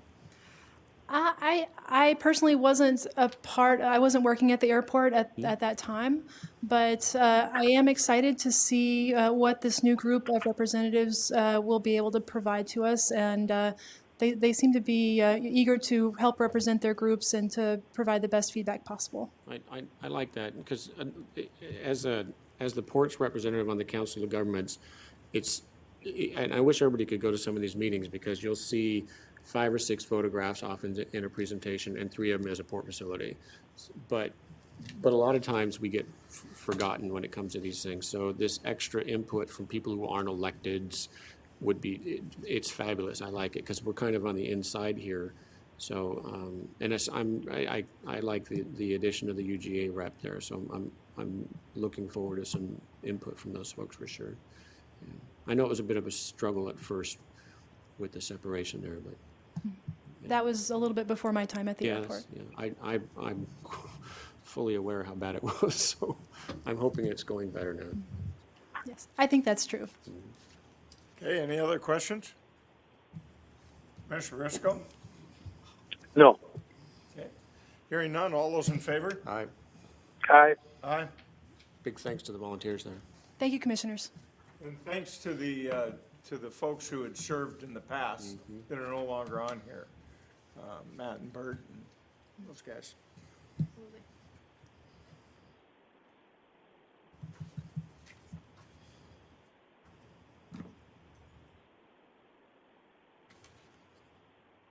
Next item, action item 5, if you could, Diane. Authorize the executive director to execute a contract with Granite Construction of Bellingham, Washington in the amount of $452,038.13, plus a 10% contingency for a total authorized contract amount of $498,000. Good afternoon, Commissioners. Adam Fulton, Director of Facilities. Should be, I suspect, a little bit mundane. Bellingham International Airport is a Part 139 certified airport, as certified by the Federal Aviation Administration. I'll refer to them as the FAA from here forward. Every year, the FAA does a certification inspection and highlights different deficiencies, et cetera, through the airport. Most often, it typically has to do with markings and signage, this sort of thing, has been my experience. And this is very similar. And so this project, as you can see here, has 6 different schedules, A through F, wherein schedules A through D, which I'll show you here in just a moment, are dealing with that Part 139 inspection, correcting those deficiencies. And schedules E and F are actually correcting some some pavement failures we have associated with our fueling operations. This is just a classic example of some of the corrections we're having to do. In the lower right, you can see we have to add, there's actually 2 things going on here. One is we have a maintenance concern when the jets turn onto our runway, jet blast picks up stones, et cetera, throws them through a lawn that we have to mow, and it breaks our mowers. So what's installed is what's called a blast pad. It's just a very simple pavement section. So we'll be doing that. As well, we'll be then striping that blast pad so that it doesn't get confused as a runway. It receives what are called chevron markings, as you can see here. Another correction you can see has to do with our runway hold short lines and our taxiway lead-in lines. And so these things are just being corrected with this project. Some of our pavement repairs is in the upper left there is a blow-up of a typical crack repair. We're repairing about 5,000 lineal feet of cracks through the runway and taxiways. Additionally, there are some pock marks there you can see in the lower center of the picture that are just literally the size of golf balls, and for whatever reason, aggregates there just popped out, and it will exacerbate and get worse if we don't correct it soon. These are all in the taxiways, not the runway? No, actually, what you're seeing there in the lower center is on the runway, and those are the groove marks you're seeing, or is the grooved runway. So several of those, there's actually about 25 total we're correcting are on the runway. And then in the right-hand side is just a correction to taxiway delta. As I mentioned, not all of the project has to do with Part 139. Some of it has to do with our fueling operation. So you can see a couple areas that we are just simply fixing the pavement. This in the upper left. In the upper left, this is out in front of our ARF, our firefighting station. There's some failed pavement through here, and then out on Williamson Way at the fueling station itself, we have some pavement correction. So as a summary, we are just seeking authorization to award the contract for the project to Granite Construction, who was the responsible contractor with the lowest responsive bid. Do the commissioners have any questions about the project? Commissioner Briscoe, any questions? He must have. Catching a fish. How about you, Commissioner McCauley? While we're Can you go back, Adam, to the one more? So we have essentially a brand new runway. Why was it that these blast pads weren't considered when that was done? It's a great question. They're not mandatory or required on a runway. It's something that we're adding simply because of a maintenance discovery, essentially. Okay. Yeah. So I mean, can you flip to the next slide?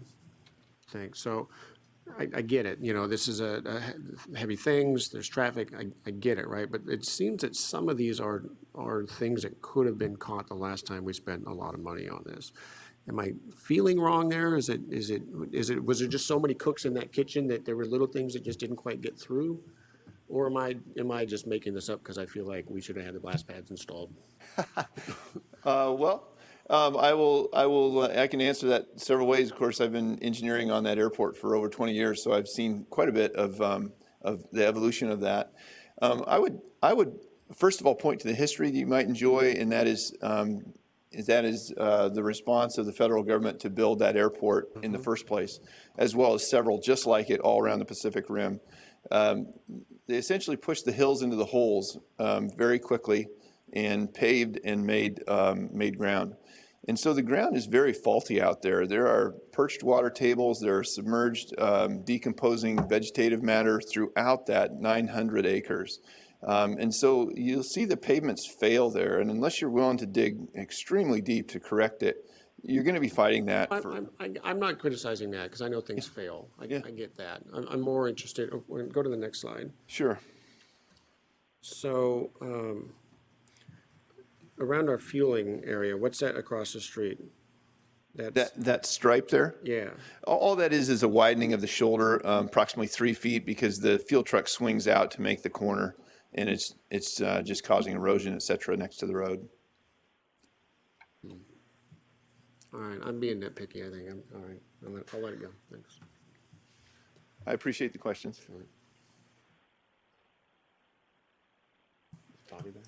So, Commissioner Briscoe, you there? Yes, I'm here. Thank you, Adam. Very informative. Is Sunil there? I can't see the crowd. Neil's here, yes, sir. Okay. Question for you, Sunil, and in this commissioner's view, this is your airport. You take care of it. You run it very, very well. I would ask you if there's anything further in your mind that needs to be done besides what Adam is showing us, which Adam has done a very good job. It does do a very good job. But I would like to know if there's anything that you feel as our airport director that you need to add to this list. Commissioner, most of these requirements are ongoing maintenance and part of our certification process. So what we've described needs to be done by the next inspection, which I expect will occur late December, early January. There are a couple of other areas that have been identified since this bid was put out where we have some pavement deficiencies. The intention is to award this contract and maybe negotiate a change order. We do have a contingency and a budget, and those are smaller items. So I appreciate you asking, but Adam basically runs ahead and does what we outline, and we very much appreciate that he's moved this forward. The bids have come in extremely competitive, so we'll be able to get everything done before the inspection this year. Okay, thank you. No, I know Adam does a very good job. I just wanted to hear from you also, as I like to hear from the director. So, all right, thank you. Thank you. So, any other questions, gentlemen? No, Adam, let me apologize a little bit. The airport's been weighing heavily, I think, not just on me, but the commission and the executive, because it's, with the traffic numbers, the passenger numbers down, it's challenging, because these things, obviously, you've got to maintain this facility, but with the passenger numbers down, I guess you can only tighten so much before then you're doing things, or not doing things that are going to hurt in the long run. So I apologize for being too nitpicky on that one. But anyway, that's sort of where I was coming from. So, Thanks again. Your questions are legitimate, and I appreciate them. Okay. Hearing no other questions, all those in favor? Aye. Aye. Aye. Records show it passes 3-0. Thank you, Adam. Don't go far because you're up for the next one. Action item 6. I'm having trouble with my mic, I'm sorry. A motion to authorize the executive director to execute a contract with Faber Construction of Bellingham, Washington in the amount of $1,463,673.65, plus a 10% contingency for a total authorized contract amount of $1,610,000, and reallocate the capital improvement program budget per the fiscal impact section. Thank you again, Commissioners. The Commissioners may be familiar with what they're seeing on the screen. This is the Bellingham Shipping Terminal. As you recall, that the very first part of the plan, the planning we did to this facility 2 years ago, was to look at it comprehensively with its additional acreage added in the industrial area, formerly known as the Log Pond area. And we looked at it holistically and paid attention to the grades, paid attention to the different treatment schemes for stormwater that were available, and came up to what I call this basinized view of the acreage here. And so there's these 8 drainage basins, each with their own treatment design. In phase 1, the commissioners may recall that we have done basically about 500 feet of berth 1, which is basically along the pier face. We have done most of Basin 2, and we have done most of Basin 4. This second phase will complete Basins 2 and 4 and do Basin 3. And the advantage here is that this gets our shipping terminal stormwater ready. And that is a very, very big issue in the industry.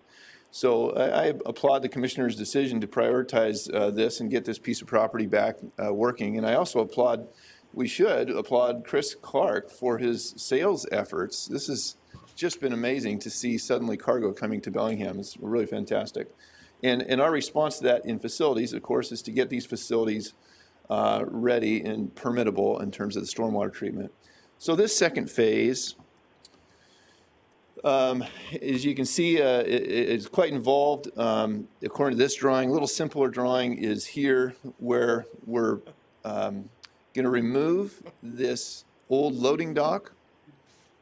That just didn't seem simpler to me, but Yeah, to an engineer, I'm sure it is. It's black and white, it must be simpler. Yeah, maybe it's the color. Anyways, we're going to remove this this old shipping platform that was associated with the rail lines that are no longer there, no longer functioning.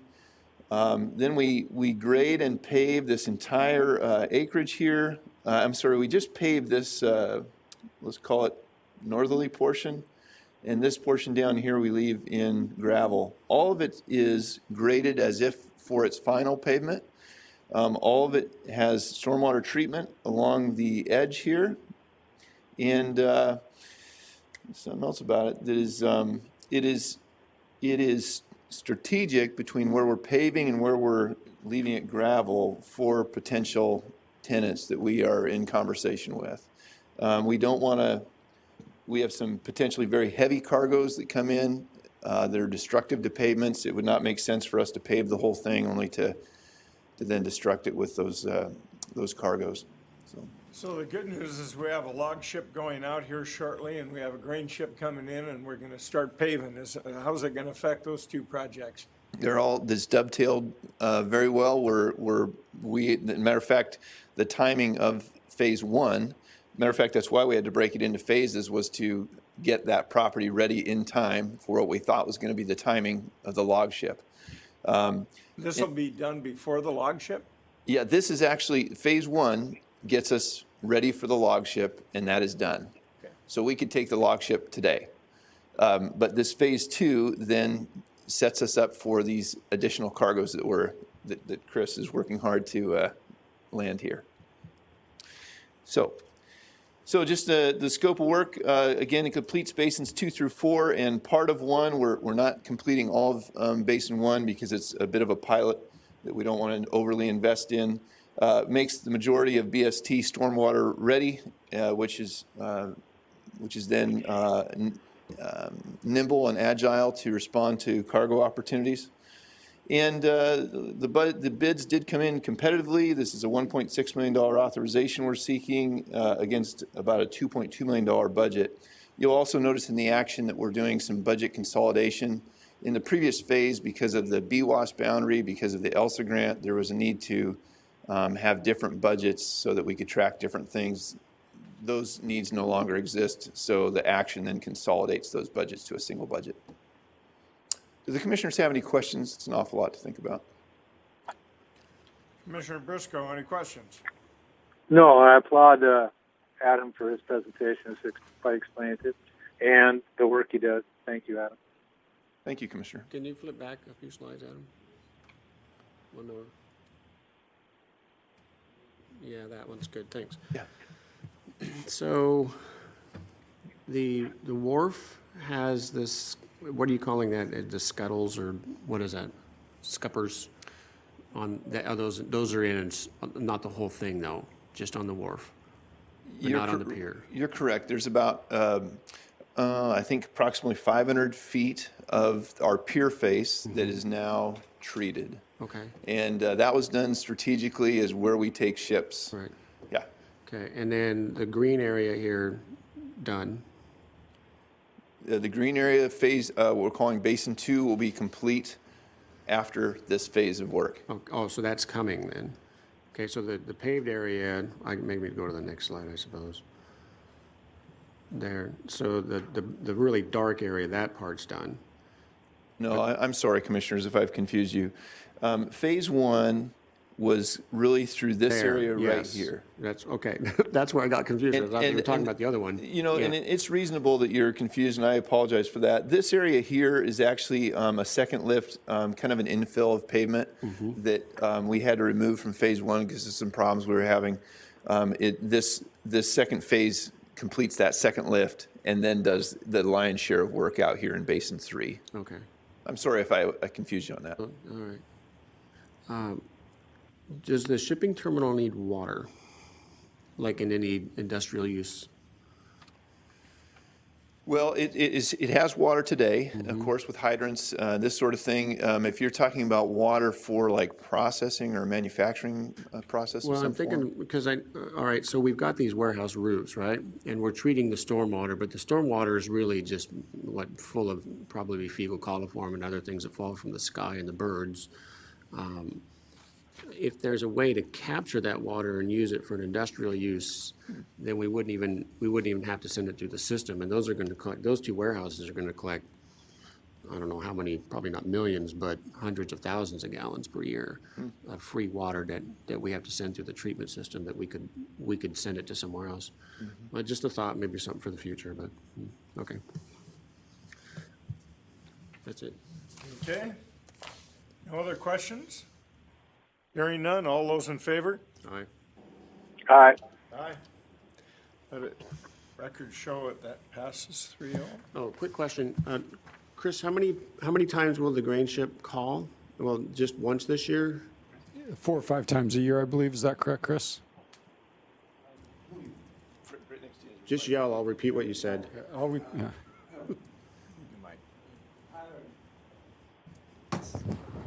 That's what that little, is that what's in that little black bag back there? The pattern based upon. Still not working. Just tap it. Chris, it's 4 or 5 times a year, correct? That's correct. Yeah, okay. That's based upon the pattern of what it's been doing to the south of here at the other port. Okay, all right. Okay, great. Well, that's going to be nice. Good activity. Well, Super. what's nice is the log ship. Okay, now certainly I would like to see more certified trees going through there. I can get it. That backfills at least what we lost with Horizon, and it provides jobs, which Horizon was a couple of jobs, right? So then this new ship, more activity. This is good. These are good investments. So I'm glad that everybody's working so hard on it. Yeah, if everything comes to fruition that we're looking at right now between these two, our revenue should start to grow each year. Yeah. That would be great.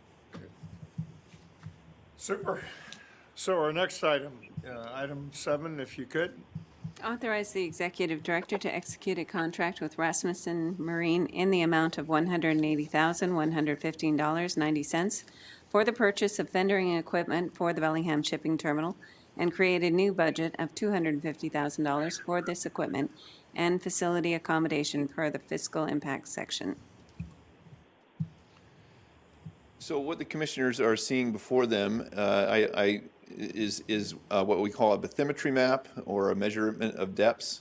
Out here is Whatcom Waterway, and then our Bellingham Shipping Terminal dock or pier face. Not shown would be Warehouse 1 approximately here, and Warehouse 2 here. Well, with the reality of real ships coming, comes the reality of how they fit into our facility. And one issue we ran into was where we have adequate depth. With a couple of the cargoes that came in, we were contacted by the Puget Sound Pilots Association. To my knowledge, ships come a certain distance toward a harbor, and then the con is given over to a pilot at that point who's very familiar with those waters and terminal. And then he takes the ship in, has the con of the ship clear into the pier.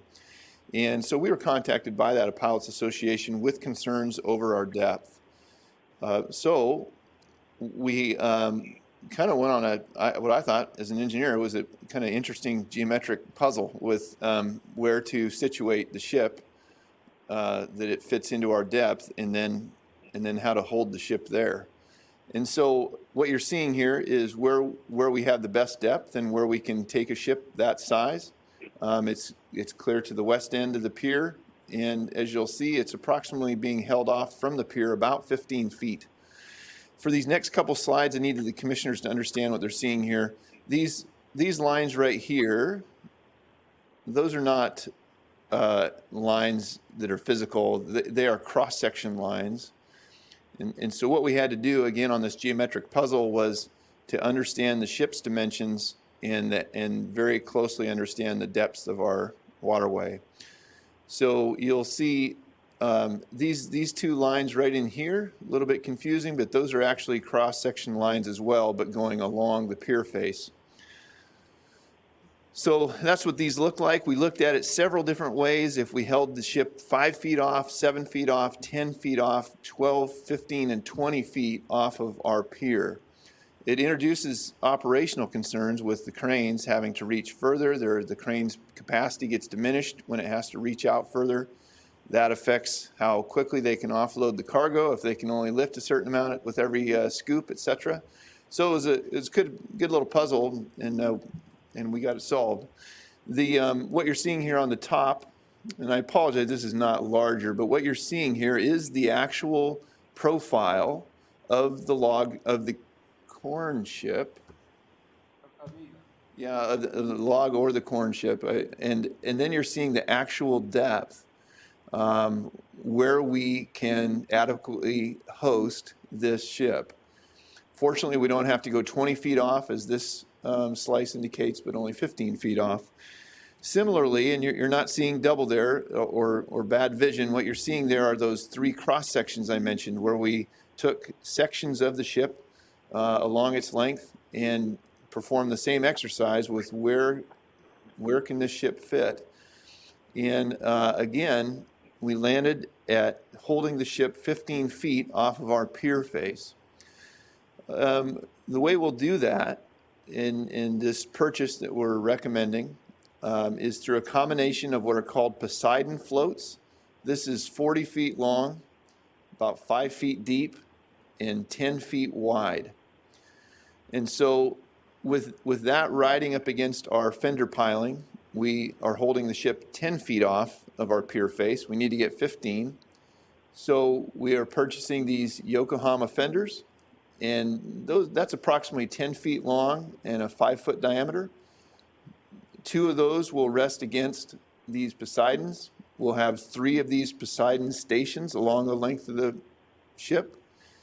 And in reality, they sort of look like this. This is a picture taken at Bellingham Cold Storage. These are 2 Poseidons sistered next to each other.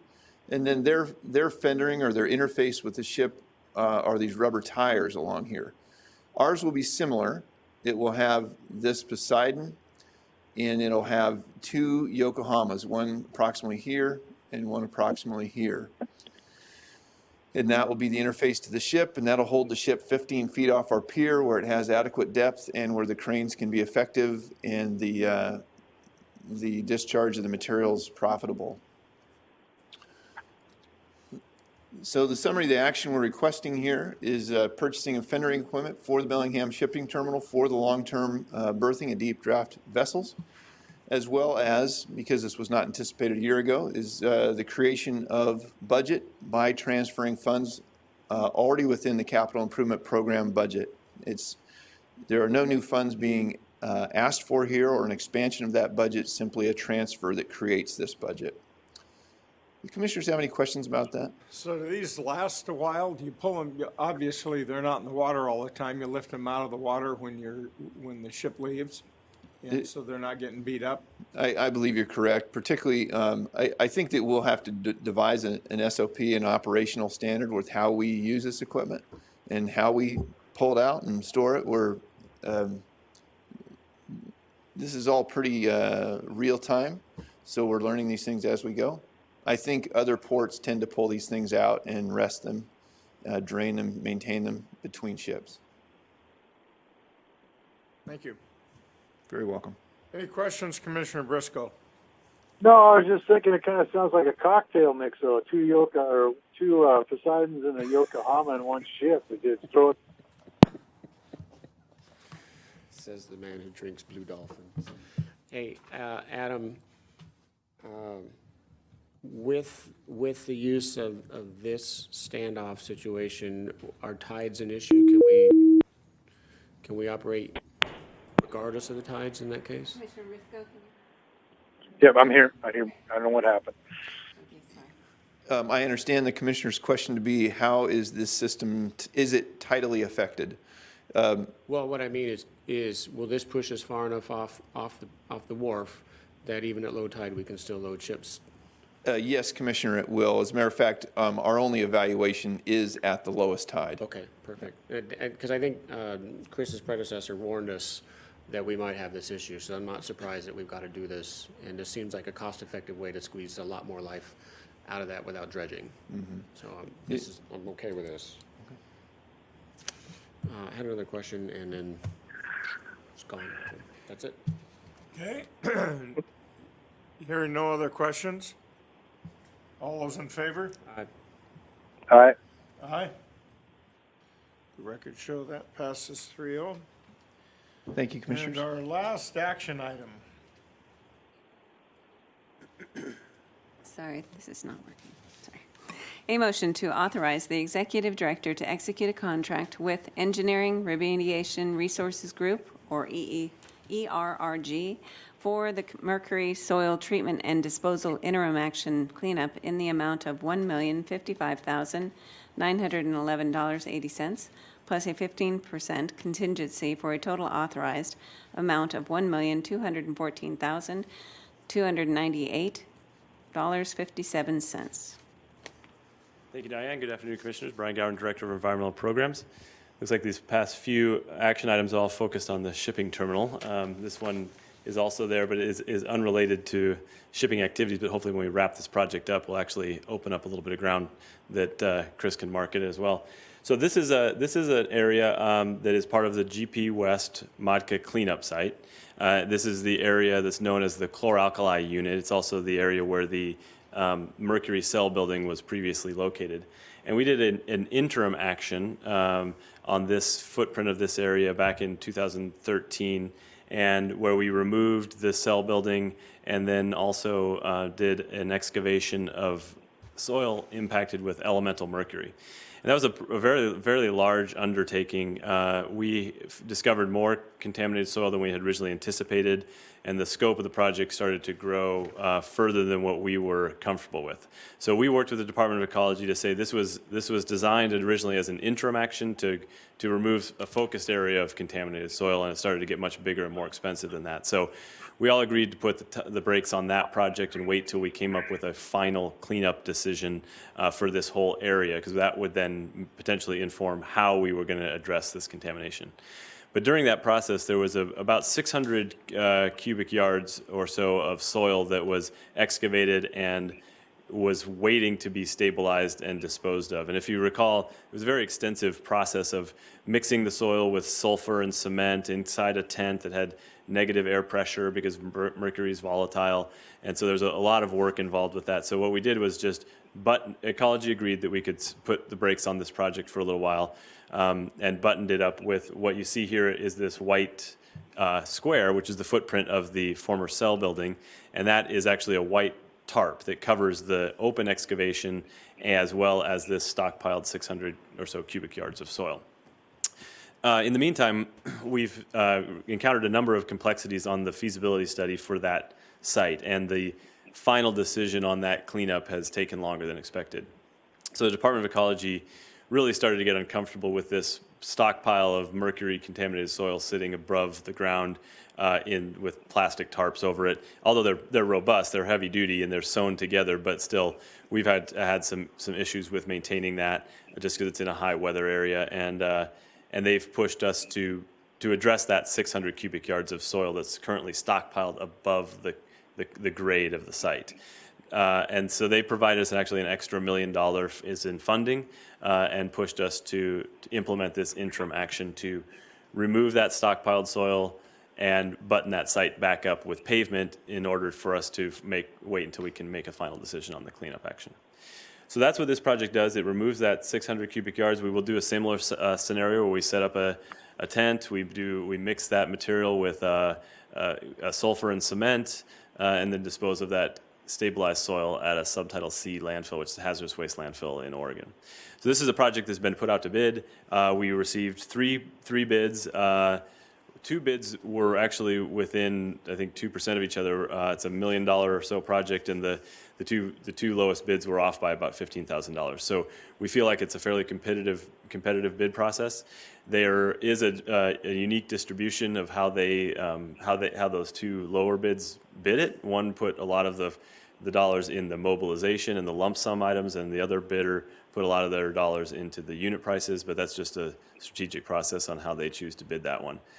We feel like it's a competitive process. We also had a supplemental bidder criteria with this project where we looked at their qualifications and their capabilities of doing this type of project, and the team of consultants and engineers evaluated the lowest bid and determined that ERRG was the lowest responsive and responsible bidder that has the capabilities of doing this.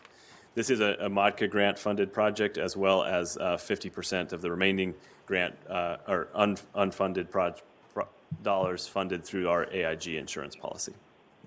So with that, we hope to implement this, get it underway, and button up by the end of this year, and hopefully have this as a paved area that's accessible for marketing and use for whatever shipping terminal uses would have until we have a final cleanup decision. Who's ERRG? Are they a local company? They are based out of Seattle and California. They have bid on a couple of our projects. They actually are environmental remediation specialists, so this is the type of work that they do. They do stabilization type of projects where they have to mix soil with chemical additives to stabilize it and treat it. So they have a lot of experience with this. They mostly were in California, but they have moved up into the Pacific Northwest. They've done projects directly contracted for the Department of Ecology, so they've worked under these types of cleanup projects, so they're very well established. The second lowest bidder was unfortunately Strider, a local company. So, Okay, thank you. Commissioners, any questions? Commissioner Briscoe. Yeah, I have one. The mobilization of this outage will go by rail, by truck, or by barge. What are they going to do this time? yeah, they will. We don't have their exact plan, but based on the volume of the soil and the type of process I think they'll implement. It would probably go out by truck and then be transported to rail, and then rail over to the landfill. Most likely will go to Seattle, and then by truck, and then from Seattle to rail, because the only landfill that can take this material is a waste management landfill, and they have a contract with Union Pacific, so most of the soil, garbage and waste that goes to those landfills goes out of Seattle. Is that why it can't go on our rail up here? Is because of Burlington Northern? Correct. Yeah, that's the most likely scenario. They might be able to work something else out, but I feel like that's probably will go through Seattle and then out to Oregon.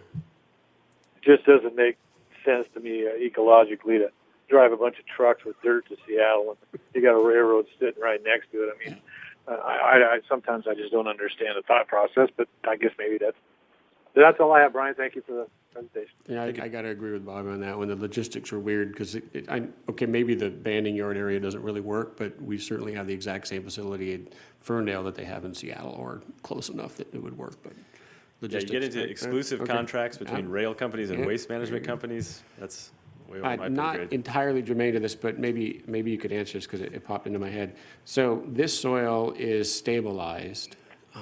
Do they, when it goes to this landfill, do they use it for cover, or is it encased in clean cover? Right. No, it is not used as daily cover. That's typically for low level contamination, and this is going to a subtitle C landfill, which is the highly regulated hazardous waste landfill. And so the last round of the first interim action, it was mixed with 45% cement. I mean, it was rock hard, and so it was in 1 yard super sack bags that were taken and put on a truck and disposed of.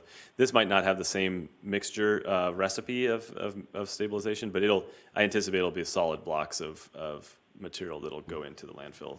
So once we remove that material, there's more still there, but we're just going to temporarily cap it with concrete? That's correct. Yeah, there's still more to be addressed in the final cleanup action. And as I indicated, there's just a number of complexities on the decision on that process. Some components to do with the groundwater contamination. It's a larger footprint of more area. So this is really a cleaning the slate in order for us to button it up and use it in the interim. A question that comes up quite often, and it's more of a statement that the port is failing to address the issue here, is can you describe how this is or is not contributing to any further impact on the waterway or the bay or human health? Sure. Yeah, it's a great question. And it is complex, but through our remedial investigation and feasibility study work that we do, the RIFS, we've not only on this site but on any site, we've taken thousands and thousands of soil and groundwater samples, air samples, sediment samples, and we have a very thorough understanding of what's there and where it's going. And to that question specifically, ecology wants to make sure that all of the shoreline areas are well sampled, so we understand that if there is contamination in the groundwater, that it's not getting out into the bay. And we've documented that is the case here. There is a groundwater contamination that is moving slowly, But the source of the contamination has been mostly removed. The ongoing processes of GP operating that facility really was the source of contamination. So when that facility closed, that's the first step in removing that mobility. Then we've done one and now the second interim action that has removed even more of that source. And so that reduces that risk. And we have documented that the groundwater with contamination is not reaching the shoreline. So we have a really good understanding of that. There's presented in these binders of 1,400 pages that you really have to dig into to understand that. But if there was a significant problem, ecology would require immediate action, which we actually did over on the Chevron area. So there are times where that has been done as well. Yeah, thank you for that, because the critical point, I think what you just said is the groundwater's not getting to the shoreline. Because, I have a lot of friends that are enjoying their crabs right now, and I kind of question, because I know where crabs eat. Okay, so, I want to be able to tell my friends that if their crabs are contaminated, it's not because of this. That's right. Okay. And on top of that, right now for the Whatcom Waterway, we actually are underway with our year one. We have 2 years in a row now of post Whatcom Waterway phase 1 monitoring, where we sample crab tissue, adult and juvenile crab tissue, to understand that over time, we'll be able to track the changes. So that's another piece of data that'll be coming out when we get those sampling done. That's fantastic. Thank you for that, Brian. Okay. Any other questions? Hearing none, all those in favor? Aye. Aye. Aye. Thank you, Commissioners. Thank you. So we've come down to our last item, new business. Commissioner Briscoe, any new business? I have none. Commissioner McCauley? Not today, no. Well, I'm going to close the meeting. I have none either. Meeting closed. Done with it.